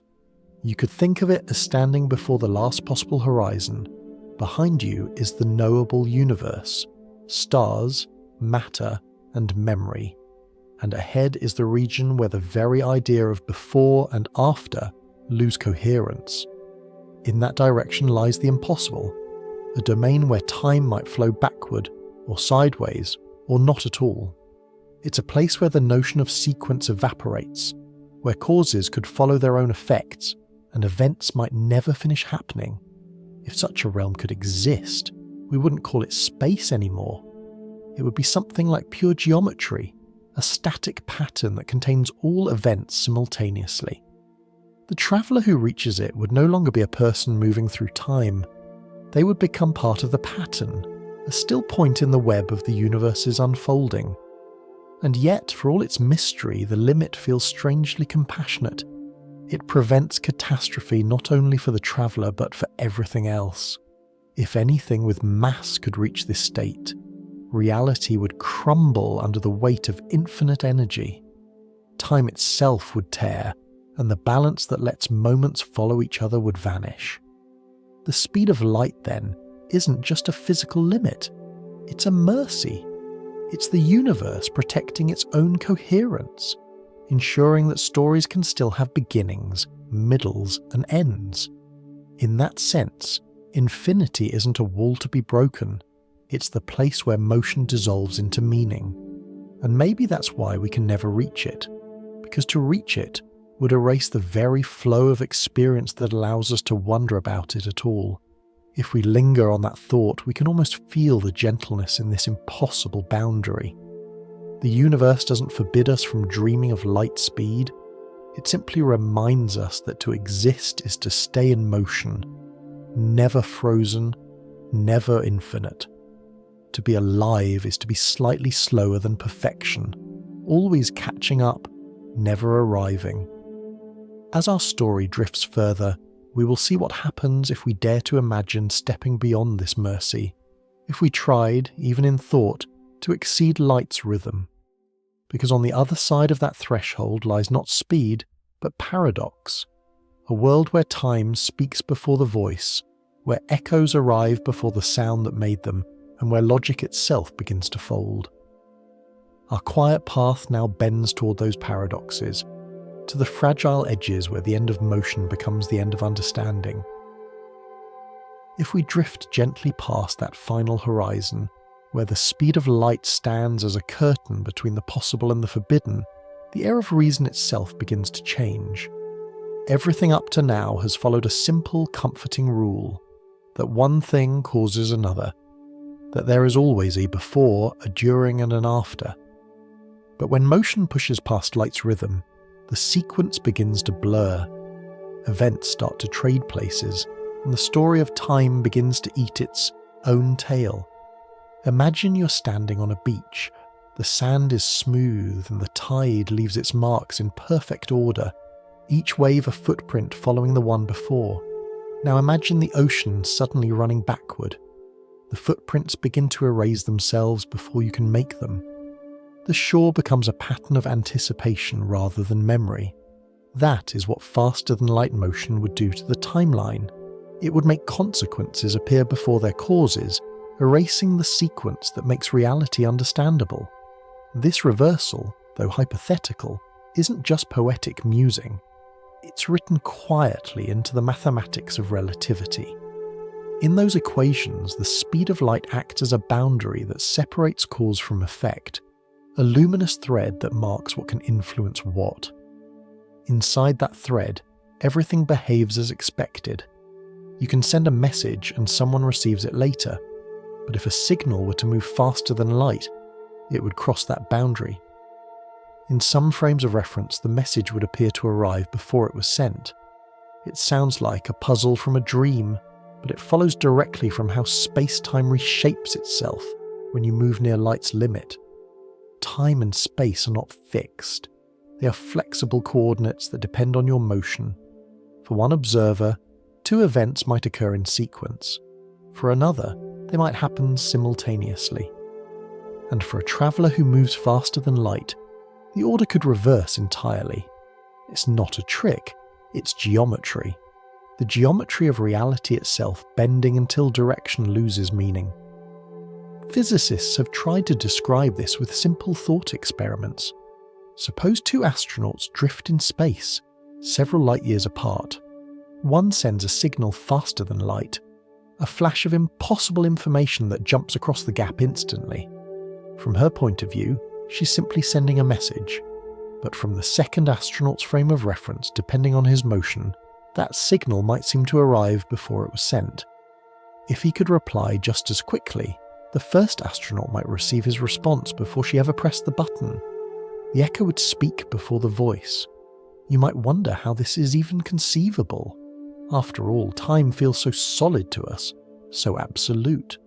But Einstein taught us that simultaneity is an illusion, that there is no universal now. What we call the present depends entirely on where we stand and how we move. Every observer slices time differently, like artists cutting the same fabric into unique shapes. As long as all communication happens below light speed, these slices never conflict. But if something were to leap across faster than light, those slices would cross and the pattern would tear. It's not that faster than light travel is merely difficult, it's that it would destroy the very definition of cause and effect. If you can send messages into your own past, you can warn yourself not to send them, creating loops of logic that the universe cannot resolve. It's like trying to write a sentence where each word erases the one before it. The story collapses before it can be told. Some physicists have explored these paradoxes using imaginary particles called tachyons, hypothetical beings that always move faster than light. In theory, they could exist only in that forbidden region, forever racing ahead of every photon. But the moment you try to make sense of them, they slip backward through time. Their equations predict negative energy, negative mass, and negative sense. They would live in a universe where cause follows effect, not the other way around. A world that cannot coexist with ours. No one has ever observed a tachyon, and perhaps that's the universe's way of protecting itself. Stephen Hawking once smiled at this dilemma and said, "It seems the universe is safe for historians." His point was that nature seems to forbid anything that would let information travel backward in time. He called it chronology protection, the universe guarding its own storyline from chaos. If reality is a grand narrative, then light speed is its editor, ensuring no chapter overwrites another. That self-consistency gives existence its calm. It keeps the stars burning, the atoms stable, and thought itself coherent. Because even in your own mind there is causality. Neurons fire in sequence, signals flow in order. If that order were lost, consciousness would dissolve into noise. The speed of light, on every scale, is what maintains that harmony, ensuring that nothing happens before its time. And yet, there is something tender about these impossible thoughts. They show how deeply we want to reach beyond boundaries, how instinctively we press our hands against the edges of understanding. We imagine these paradoxes not because we expect to solve them, but because they remind us that logic itself has a shape, and we are living inside it. Perhaps the universe hides the one-way nature of light not to taunt us, but to protect meaning itself. We can measure how fast light travels in a round trip, there and back again, but no one has ever truly measured how fast it moves in just one direction. To do that, we'd need two clocks set perfectly in sync, but to synchronize them, we'd have to use light to send the signal, and if light has any delay, we'd never know it. The experiment folds back on itself like a circle drawn without end. We define light's constancy because the universe leaves us no other way. There's something quietly poetic in that. The idea that even the laws of physics are stories we tell to keep the world consistent. We name light's speed not because we can measure it completely, but because we trust it to remain the same. It's a kind of covenant between observer and cosmos, a shared promise that keeps reality from unraveling. And so, faster than light dreams remain where they belong, on the edge of imagination, glowing softly, untouchable. They are the horizon beyond which meaning collapses, the mirror that reflects not what lies ahead, but what holds everything together behind us. As our path moves forward, it grows gentler. The tension of paradox begins to dissolve into understanding. Perhaps light's limit isn't a wall after all, but a lesson, a tempo set by the universe to keep every note in harmony. The next step of our journey leads us toward that realization, to see the speed of light not as a restriction, but as the rhythm that gives existence its shape.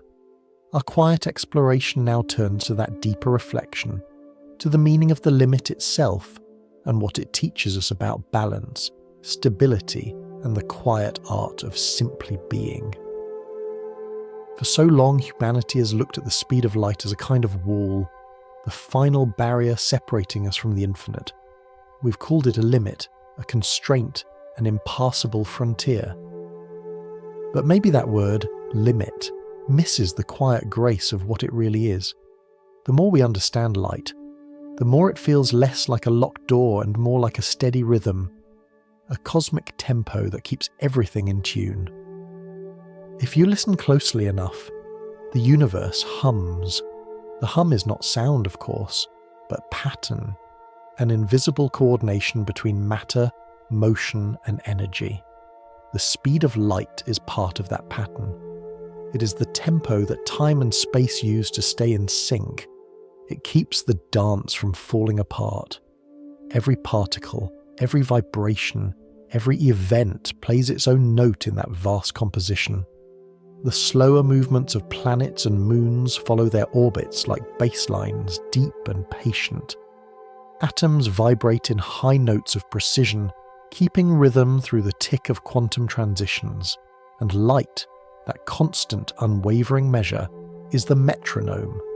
It's what allows all those rhythms to stay in time with each other. If the speed of a light were any different, even slightly, the melody of existence would collapse. If light could travel faster, forces would lose balance, atoms would not hold. If it was slower, stars would burn too quickly, collapsing before life had time to take root. Between those extremes lies the tempo we inhabit, not too fast, not too slow, just enough to allow complexity, patience, and the long unfolding of stories. It's a strange thing to realize that our very ability to wonder depends on that delicate balance. The laws of physics are not arbitrary constraints, but acts of quiet generosity. They shape a world where stability can exist, where energy becomes matter, where matter endures long enough for consciousness to bloom, and where thought itself has time to reflect on the rhythm that holds it. In that way, the speed of light is not a cage but a heartbeat. It sets the pace for everything that follows. The flicker of atoms, the flow of rivers, the aging of stars.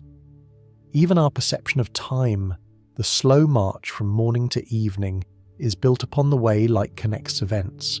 Without that constant, there would be no sequence, no continuity, no story. Perhaps the most beautiful part of this realization is that it brings physics and feeling closer together. Science, at its core, is not about domination, but alignment, finding where our understanding fits into the music already playing. The cosmic tempo is not ours to change, but to appreciate. You could think of it like music itself.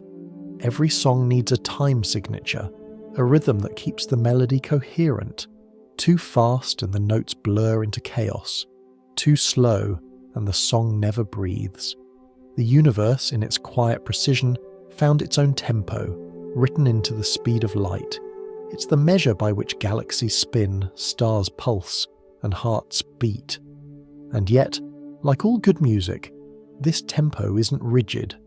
It allows variation, harmony, and surprise. Within the boundary of light speed, the cosmos explores every possible motion. Particles dancing, fields vibrating, life emerging. It's not a stillness but a playground of patterns, where freedom thrives because the rules are firm enough to make sense of it. There's a soft wisdom in that. We often think freedom means breaking limits, but perhaps true freedom is moving beautifully within them. A dancer is not free because she ignores gravity, but because she understands how to move with it. The painter doesn't resent the edge of the canvas. Those edges are what make the art possible. The universe, too, paints within its boundaries, and the result is everything we know and everything we love. So maybe the speed of light isn't there to stop us. Maybe it's there to give us form. It allows reality to remain coherent, giving matter the stability to endure and energy the discipline to transform gracefully. It's a reminder that perfection isn't about infinity, it's about balance. This balance is what allows existence to tell a story instead of being an explosion of nonsense. Time unfolds one moment after another because light enforces that rhythm. The equations that describe motion, all those symbols and constants we write on chalkboards, are really just another way of expressing harmony. They're the sheet music of reality, each constant a note in the melody of being. Even our consciousness depends on this structure. The neurons in your brain communicate through electrical signals, pulses that travel slower than light but guided by the same principles. Your thoughts, your memories, your sense of now are built upon the universe's timing. Every second you experience is shaped by the same tempo that governs the dance of stars. It's humbling to think that the same constant that defines the limits of galaxies also defines the pace of your heartbeat. The same speed that restrains rockets is what keeps chemistry stable, keeps vision possible, keeps warmth from fading too fast. Light's rhythm doesn't just rule the cosmos, it lives in you. Maybe that's what the universe has been teaching us all along, that to move, to exist, to think, is to participate in a rhythm much larger than ourselves. The goal was never to outrun it, but to understand it. The cosmic limit is not the end of adventure. It's the condition that allows adventure to mean something. So perhaps in the end, the speed of light is the universe's way of speaking softly, saying, "This is the tempo at which wonder can exist. The stars will rise and fade at this pace. Minds will awaken and dream at this pace. Love will take its time, because there is time to take. From here, our journey begins to settle. We've followed light from its earliest discovery to the edges of reason, from equations to meaning, from boundaries to balance. Now it's time to turn gently back toward the human story, to look up once more at the night sky and see not just distance, but memory. To see light not as a rule, but as the language through which the universe remembers itself. Our quiet exploration now drifts toward that final reflection. How every beam of light is a record of what was, how the stars above us are already ghosts of their own pasts, and how even in that delay life found a way to bloom. Every night when you look up at the stars, you're not seeing the present moment. You're seeing time itself stretched across distance, the universe observing its own memory. Every photon that touches your eyes tonight began its journey long before you were born. Some left their stars when humanity was still learning to shape fire. Others began their flight before the Earth even existed, when there were no oceans, no mountains, only the silent swirling of dust and gas dreaming of becoming worlds. Each speck of light in the sky is an echo, a message from a time so far removed that it might as well belong to another universe entirely. And yet, here it is, crossing the darkness, painting the present with the colour of what once was. Every photon is a courier of memory, a record written in brightness.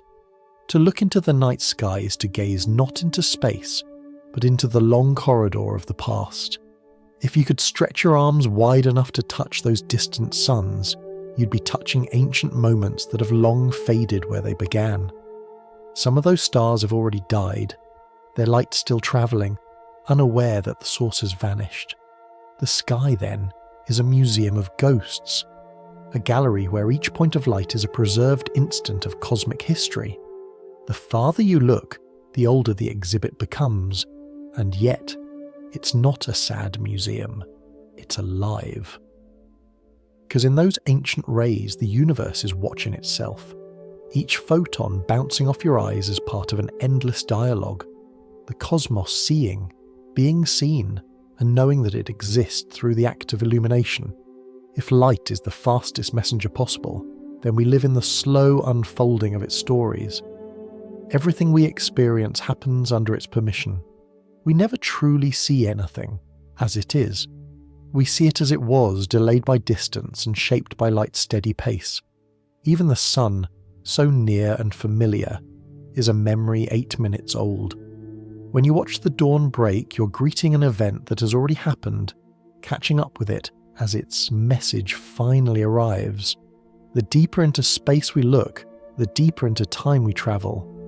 The most distant galaxies we can see are so far away that their light has been on the road for over 13 billion years, almost the entire age of the universe. When we observe them through telescopes, we're not witnessing what they are now, but what they once were, mere infants in a young cosmos. Light gives us the gift of sight, but also the gentle reminder that every vision is a delay, and this delay is beautiful, is what allows us to understand the universe's history. Each ray of light carries a signature, a pattern of wavelengths that tells us how old it is, how far it's travelled, and what it encountered along the way. Astronomers read these patterns like letters, learning about the birth of stars, the collision of galaxies, the expansion of space itself. This expansion adds another layer of wonder. The farther a galaxy is, the faster it moves away from us, carried not by motion through space but by the stretching of space itself. Over vast distances, this expansion happens faster than light can keep up. That means there are galaxies whose light will never reach us, entire regions of the cosmos moving beyond our ability to ever know them. They're not racing away through space. Space itself is growing between us. It's strange to think that, in a sense, the universe is writing letters to itself that it will never receive. Light streams outward endlessly, but the distance between the sender and the receiver grows faster than the message can travel. Somewhere, right now, there are photons leaving distant stars that will never arrive anywhere. They will wander forever in expanding darkness, their story unread. And yet, even that feels poetic, as though the universe is whispering to itself, content to know that the message exists even if no one will ever read it. Perhaps creation isn't about communication but expression. The act of shining, the act of sending might be enough. In that way, we too are part of this cosmic exchange. Our telescopes don't just receive light, they return it. Every satellite, every city, every candle contributes its small flicker to the universe's chorus of illumination. Our species, fragile and new, has become another point of brightness, another note in the harmony of observation. The universe watches itself through us. When you stand outside on a clear night, let that thought settle softly. You're surrounded not by emptiness, but by history. Every photon that lands on your skin has crossed unimaginable space, dodged planets, passed through clouds of dust, and survived billions of years just to arrive in this moment. You, sitting here now, are the final destination of ancient light. You are where the past becomes present. There's humility in that, and also grace, because it means that you are, in a small but profound way, part of how the universe remembers itself. Every glance you take, every reflection in your eyes becomes one more act of cosmic self-awareness. And so, the night sky isn't just above you, it's within you. The light from long-dead stars now mingles with the chemistry of your body, absorbed into your cells, powering your heartbeat, guiding your dreams. You're made of old starlight, thinking about starlight, returning it in the quiet glow of thought. In that sense, the universe has achieved something astonishing. Through light, it has found a way to look back at itself. Through life, it has found a way to wonder. And through you, through every curious mind that asks why, it continues its most ancient habit, to shine, to reflect, and to remember. From here, our story drifts inward, towards stillness, to the parallels between the cosmos and the fragile human body. For the rhythm that keeps the universe coherent also keeps your own heart steady. The same tempo that holds galaxies in their courses beats quietly within your chest. Our quiet exploration now turns toward that stillness, to the heartbeat within the limit, and to the peace that comes from realizing that the rhythm of the cosmos and the rhythm of life are one and the same. There's a point, somewhere between the pulse of a star and the beating of a heart, where the rhythms of the cosmos and the rhythms of life begin to sound alike. If you close your eyes for a moment and listen, you can almost sense that hidden synchronization, a quiet harmony connecting you to everything that moves, spins and breathes under the same laws of light. Every living thing exists within limits. Your heart can only beat so fast before it falters, just as a star can only burn so hot before it collapses. These limits are not punishments. They are the structures that make existence possible. Without them, rhythm would disappear and all motion would dissolve into chaos. The speed of light, that silent tempo of the universe, plays a role not just in the grandness of galaxies, but in the smallness of life. The same constant that governs the orbits of planets also determines how your eyes see, how your nerves send signals, how your thoughts unfold one after another. The light bouncing off a leaf, entering your pupils, and turning into colour and shape in your mind all happens because of that one unchanging speed. Every second of perception, every heartbeat of awareness depends on it. Think of your heart for a moment. It beats about once every second. Faster when you run, slower when you rest. If you measured the rhythm of that beat, it would map perfectly into the same kind of cycles that define the pulses of distant stars. Astronomers call those stars variables because their light brightens and fades like breath. Some of them pulse once every few hours, others once every few days, but each keeps its timing with astonishing precision.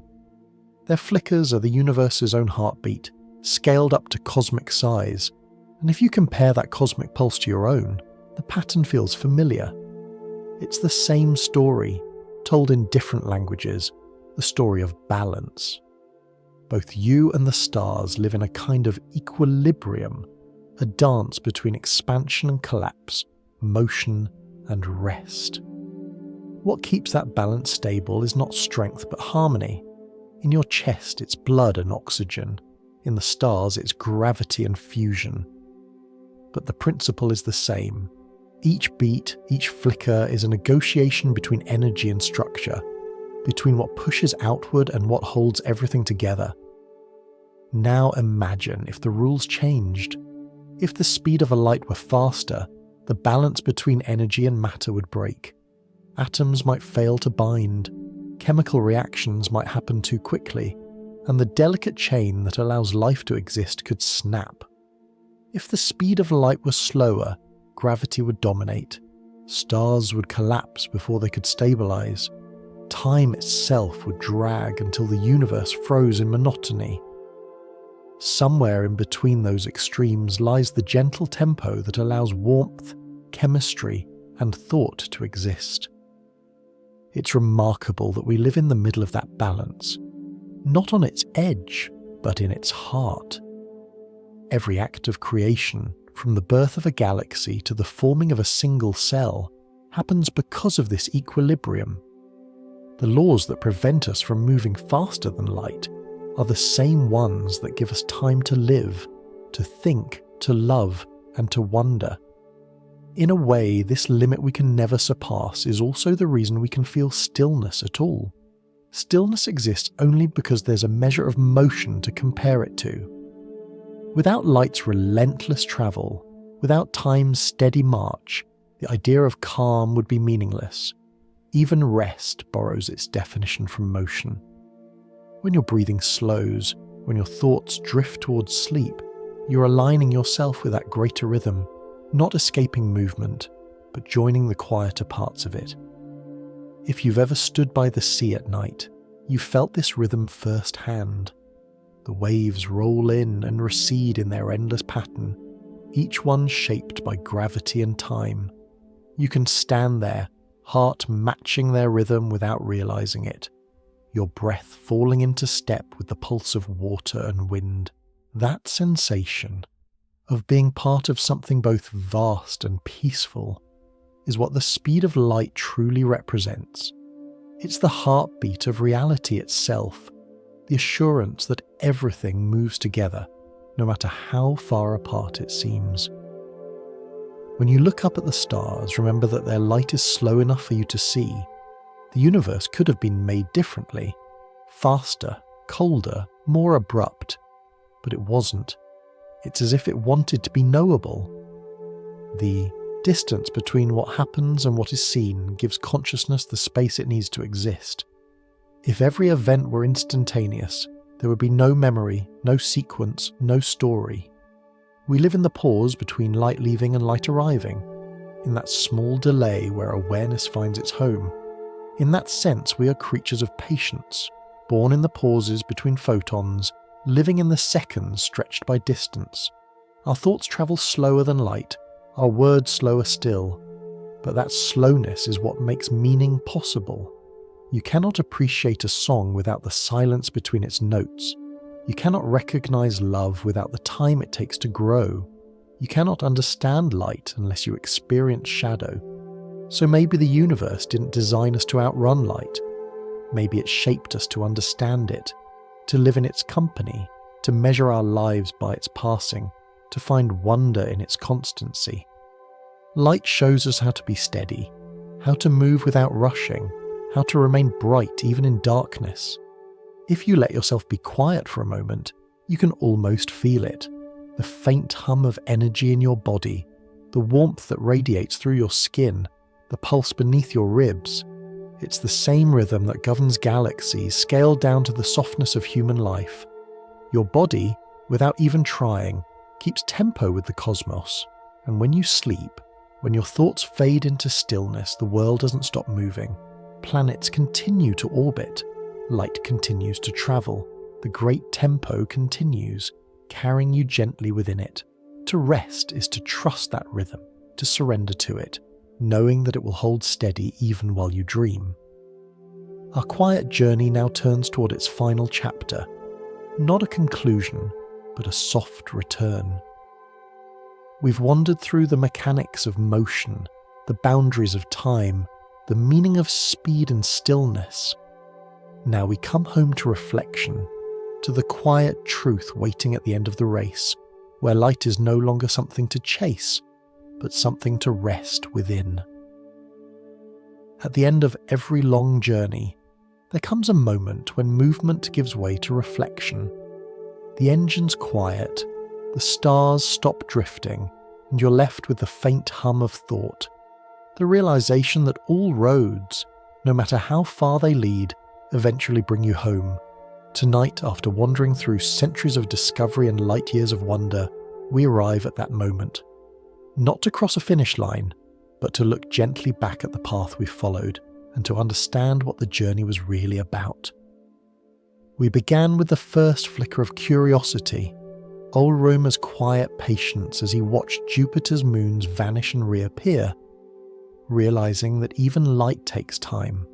That simple observation opened a doorway that would never close again. From that moment forward, we stopped believing the universe was instant. We began to see it as it truly is, patient, rhythmic, filled with memory. Then came Einstein, sitting in his small office, imagining himself chasing a beam of light. From that dream came relativity, the revelation that space and time are not two separate things, but threads woven together into one living fabric. He taught us that the faster we move through space, the slower we move through time, and that light itself is the heartbeat that keeps those threads in perfect tension. Through him, we learned that the cosmos isn't just vast, it's connected. We followed that insight into the realm of speed, imagining what would happen if we tried to touch the impossible. We saw how energy rises toward infinity, how even dust becomes deadly, how light itself becomes a wall of fire before us. We glimpsed the catastrophe that would unfold if we tried to break nature's rhythm, and realized that this limit, rather than cruelty, is mercy. We explored paradoxes, the strange world where effects could precede their causes, where echoes could speak before voices, where logic itself begins to tremble. And we learned that the universe protects its own coherence. It allows imagination to wander freely, but it keeps the structure of reality intact. Light speed, that constant companion, guards causality like a shepherd tending time's flock. Then, as the story softened, we dreamed of loopholes, of warp drives bending space, of wormholes folding the fabric of existence, of photon sails gliding patiently toward the stars. We imagined antimatter engines, fusions of power and light, each one a testament to the human refusal to stop dreaming.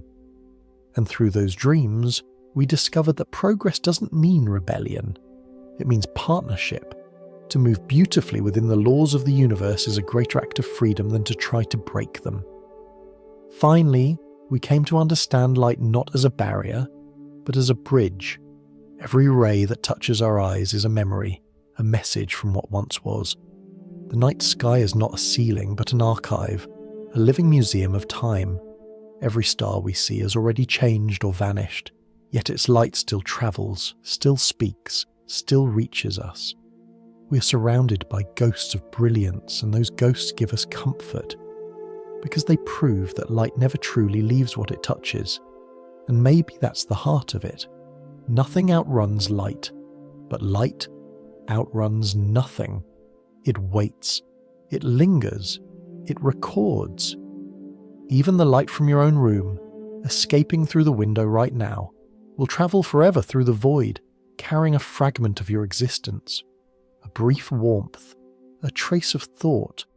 Somewhere, unimaginably far in the future, it might brush against another world, and for a heartbeat, the universe will remember that you were here. If you think about it, the speed of light is the universe's way of keeping time honest. It sets the rhythm by which all things live and die. It holds galaxies in their courses, and it shapes the lives of atoms. It keeps hearts beating in sequence, thoughts unfolding in order, and events flowing one into another like notes in an eternal melody. The speed of light isn't the wall of creation, it's the pulse that gives creation coherence. When you slow down enough to feel that, something quiet happens. The chase ends, the tension dissolves. The universe stops being a race to be won and becomes a rhythm to be lived. You start to see that the miracle was never about moving faster. It was about moving at all. About existing in this fleeting slowness where time still has meaning and wonder still has weight. There's a phrase astronomers sometimes use when they describe the age of starlight. They call it look-back time. It's a poetic term for how far into the past we see when we gaze across space. But maybe look-back time isn't just an astronomical concept. Maybe it's something human too. We all have our own look-back times, the moments we carry like distant stars, shining with memories of who we were, what we loved, what we lost. They remind us that light doesn't vanish when its source fades. It keeps moving, softer, dimmer perhaps, but still travelling, still reaching. And so, the speed of light becomes more than a number. It becomes a lesson in patience. It teaches us that everything we send out, words, kindness, laughter, even grief, travels onward. Maybe not instantly, maybe not always visibly, but inevitably. Every act of care, every shared spark of thought is a form of light. And light, as we know, does not die. It only moves forward. As this quiet journey draws to a close, take a moment to feel how strange and beautiful it is to exist in a universe that knows how to remember itself. A universe that keeps its memories in beams of light and its meaning in the stillness between them. The fact that we can look up, measure, imagine, and dream within those beams means that we too are part of that memory, both the observer and the observed. So if you ever find yourself staring into the night sky, feeling small beneath the weight of infinity, remember this. You are not outside the story. You are the way the story learns to see itself. You're a tiny portion of the universe, made conscious, reflecting the same light that began everything. The limit that keeps you grounded is the same one that allows you to shine. And as you sit there now, perhaps with the eyes heavy and thoughts beginning to drift, the light that began its journey billions of years ago is still reaching you. It hums quietly through your window, it softens against your skin, and it reminds you that time, no matter how vast, always carries its warmth forward. So rest now, traveller. The stars will keep their watch, the universe will keep its rhythm, and light, that faithful constant, will continue to weave every moment into the great tapestry of being. Thank you for joining this quiet exploration. Whether your eyes are still open or already dreaming, may you feel at peace inside the tempo of the cosmos. If you'd like to, return again for another journey, another story told softly under the light of distant suns. You're always welcome here. Until then, sleep well and let the light carry you gently through the dark.